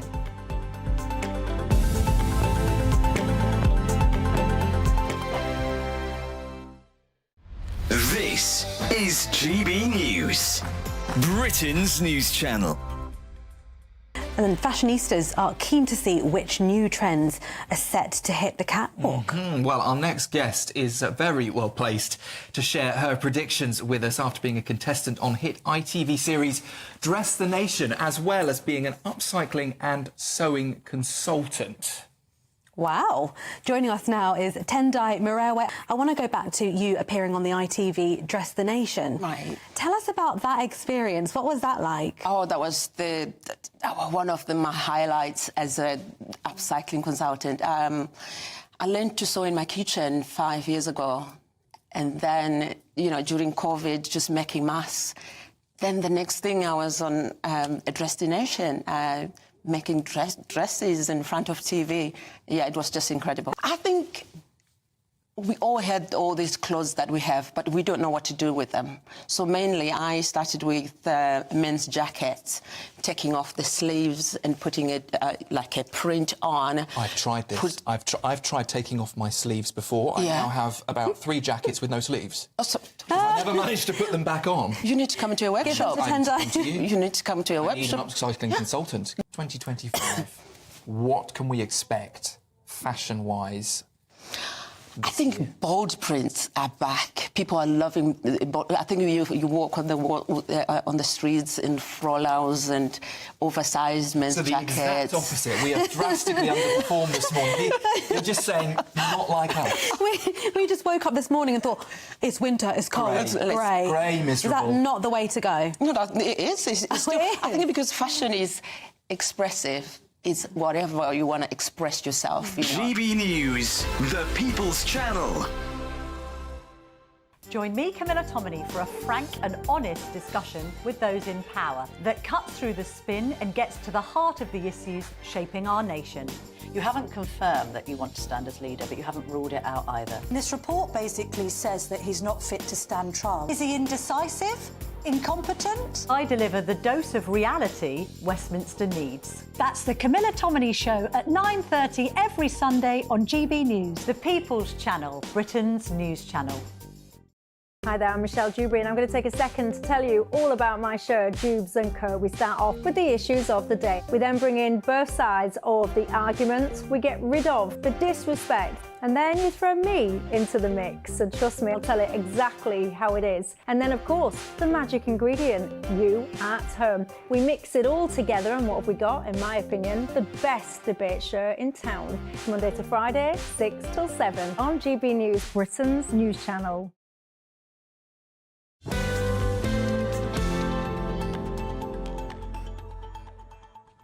Hello and welcome back to The Weekend with me, Dawn Neeson. Thank you for your company this afternoon. Now, Donald Trump has been handed a no-penalty sentence following his conviction in the Stormy Daniels hush money case, meaning he will not face jail, probation or a fine. That's despite the judge having the power to jail him for up to 4 years. In court, Trump called the case a political witch hunt. Let's have a listen. This has been a very terrible experience. I think it's been a tremendous setback for New York and the New York court system. It's been a political witch hunt. It was done to damage my reputation so that I'd lose the election, and obviously that didn't work. And the people of our country got to see this firsthand because they watched the case in your courtroom. They got to see this firsthand, and then they voted, and I won and got the largest number of votes by far of any Republican candidate in history. So I was transfixed by that cool sketch there. It was quite scary, wasn't it? The sentencing comes just 10 days before he's due to be inaugurated as the US president. I wonder why it's happening here then. Let's see what my panel make of this one. I'm going to come to you first on this one, Alice. All that time and effort and taxpayers' money into getting Trump in front of the court and then, oh, what a surprise, nothing happens. Yeah, I mean, America has one of the most politicised judicial systems in the world, if not the most. Well, I'm not going to say that, but the point is that they're so different from us, and watching this, it just makes me think how different it would be in this country if we had a potential prime minister, I guess the equivalent, who was, in the middle of a trial. I don't think he'd get anywhere near power. But, it's America, these things happen, and they have the money to spend, quite frankly.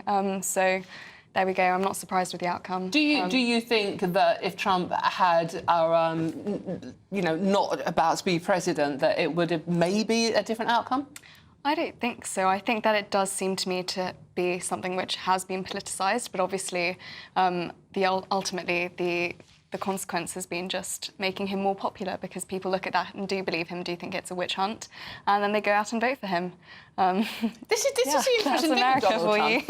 This is the interesting thing with Donald Trump, isn't it? I mean, he is really Teflon Don. I mean, he's gone through literally I lost count of how many court cases he had against him at one point. I mean, the word you used there in the intro was convicted. Let's be absolutely clear. He has been convicted of giving hush money to a porn star. Now, a few years ago, you would think that would be the end of a political career. It suddenly raises the bar very high now, in American politics at least, that you can get away with things and still be elected. I thought what was interesting, though, that Trump is now saying it's all political, it's all a witch hunt, somebody denying the court as being a legitimate forum and saying, well, it was the people that got me elected. And that's a classic populist thing, is to say the courts are all corrupt, but the people, I speak for the people. That's why it's called populism, and it's quite dangerous, I have to say. But this is, as you say, it's Trump, isn't it? He somehow gets away with it, and it's only just begun. He isn't even in the White House yet. And do you think he's going to be a good thing? I think he is economically, and I think that's what people care most about, because if they come home and they have money to spend and they can feed their families and their taxes are low, that's what people want ultimately. I wish we had some of that energy in this country, because at the moment people are going to continue to suffer. Households are going to be struggling to pay their bills. Our pensioners freezing cold in the winter. I mean, we're a disaster. It's going to make it worse, though, by these tariffs that Trump's going to put on us. That's the problem. We're going to be poorer because of Trump here, because he's going to put tariffs on all our goods. Well, we can't say that for sure. Well, I hope he doesn't, but he's saying he will. But we also have to see how we respond as a government. I think that there's a lot of opportunity here if we take it, so I hope we do. But we've got Peter Bedlison sorting things out for us. Well, I think he'll do a great job, as you know, Dawn, but I do think this threat of tariffs is real, because it will cost jobs in the UK and our livelihoods and our well-being too. So, you know, he's supposed to be an ally. Let's see if he can behave like one. Do you think, though, Alice, I mean, there is a positivity about Donald Trump, and we watched the Reform conference, which is coming up in Nana's show later on at 3 o'clock with Nigel Farage. They speak in a positive way. There is a positivity about things they say, unlike what we've heard from Labour and the Conservative Party. Yeah, there's such a lack of positivity in our country, especially in terms of the economy. They have such a can-do culture in America, and they really promote this entrepreneurial spirit, which we just don't have in the same way. I would love to see our politicians actually believe in what this nation can achieve. I think that's the real crisis. The crisis is the crisis in self-belief. And I think that if you really have that drive, and if you're going into government because you believe that things can be so much better for this country, that's what we'd like to see. That's what will win votes. And I think, funnily enough, that you mentioned the Reform conference, because I think people see a lot of that in Reform as a party, and that's why they're gaining traction. Because Nigel comes on stage and he's like, well, I have a vision, you know, that the Tories have failed, Labour are failing, but they're presenting something new. I think that's what's making them attractive. I mean, Paul, even you surely would admit that Labour could do with a bit more positivity. Yeah, no, I think that's fair. You do tend to win on a prospectus of hope rather than fear, particularly on the left, and Obama showed that. But I think the speech a few hours ago, you know, was a bit la-la land. I mean, it was the speech that you can make if you're not in power and you have to make no decisions at all that actually affect people. You can just say things out loud, like put the Royal Navy into the English Channel. And see what happens. You know. Why not, though? That's the thing. I think well, because the Royal Navy will tell you it won't work. No, that's this why. is the thing. The thing is that there has to be a line between this, like, very boring, constringent practicality, which we've seen so much emphasised by Keir Starmer, and an actual bit of hope. Unfortunately, Paul and Alice, thank you so much. We have run out of time. I've been Dawn Nisa. Nana is up next with a cracking show, including an exclusive with Nigel Farage. You don't want to go too far. Thanks for watching. I'll see you tomorrow. But first, here's the weather with Jonathan.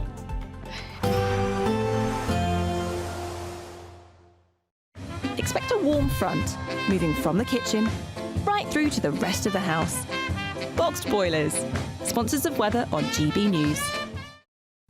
Hello there, good afternoon. Welcome to your latest GB News weather updates provided by the Met Office. It's quite a misty weekend out there for some of us. Some freezing fog patches lingering in places. Of course, we've got high pressure in charge across much of the UK today, and that is providing light winds and therefore very good conditions for those fog patches to just persist right throughout the day. Even into this forthcoming night, they will start to reform, become denser, particularly through the Vale of York down towards East Anglia. Northern Ireland also expecting some quite widespread fog overnight. This cloud in the middle will provide some patchy outbreaks of drizzle in places, and that could cause some icy stretches where it's falling on frozen surfaces, because particularly in the east, we are expecting another widespread frost to be developing here. But as we start off Sunday morning, there is going to be a noticeable west to east split in conditions. Whilst it certainly is going to be very chilly off towards the east, we've got some slightly milder air pushing into the west, so parts of Wales, southwest England and Northern Ireland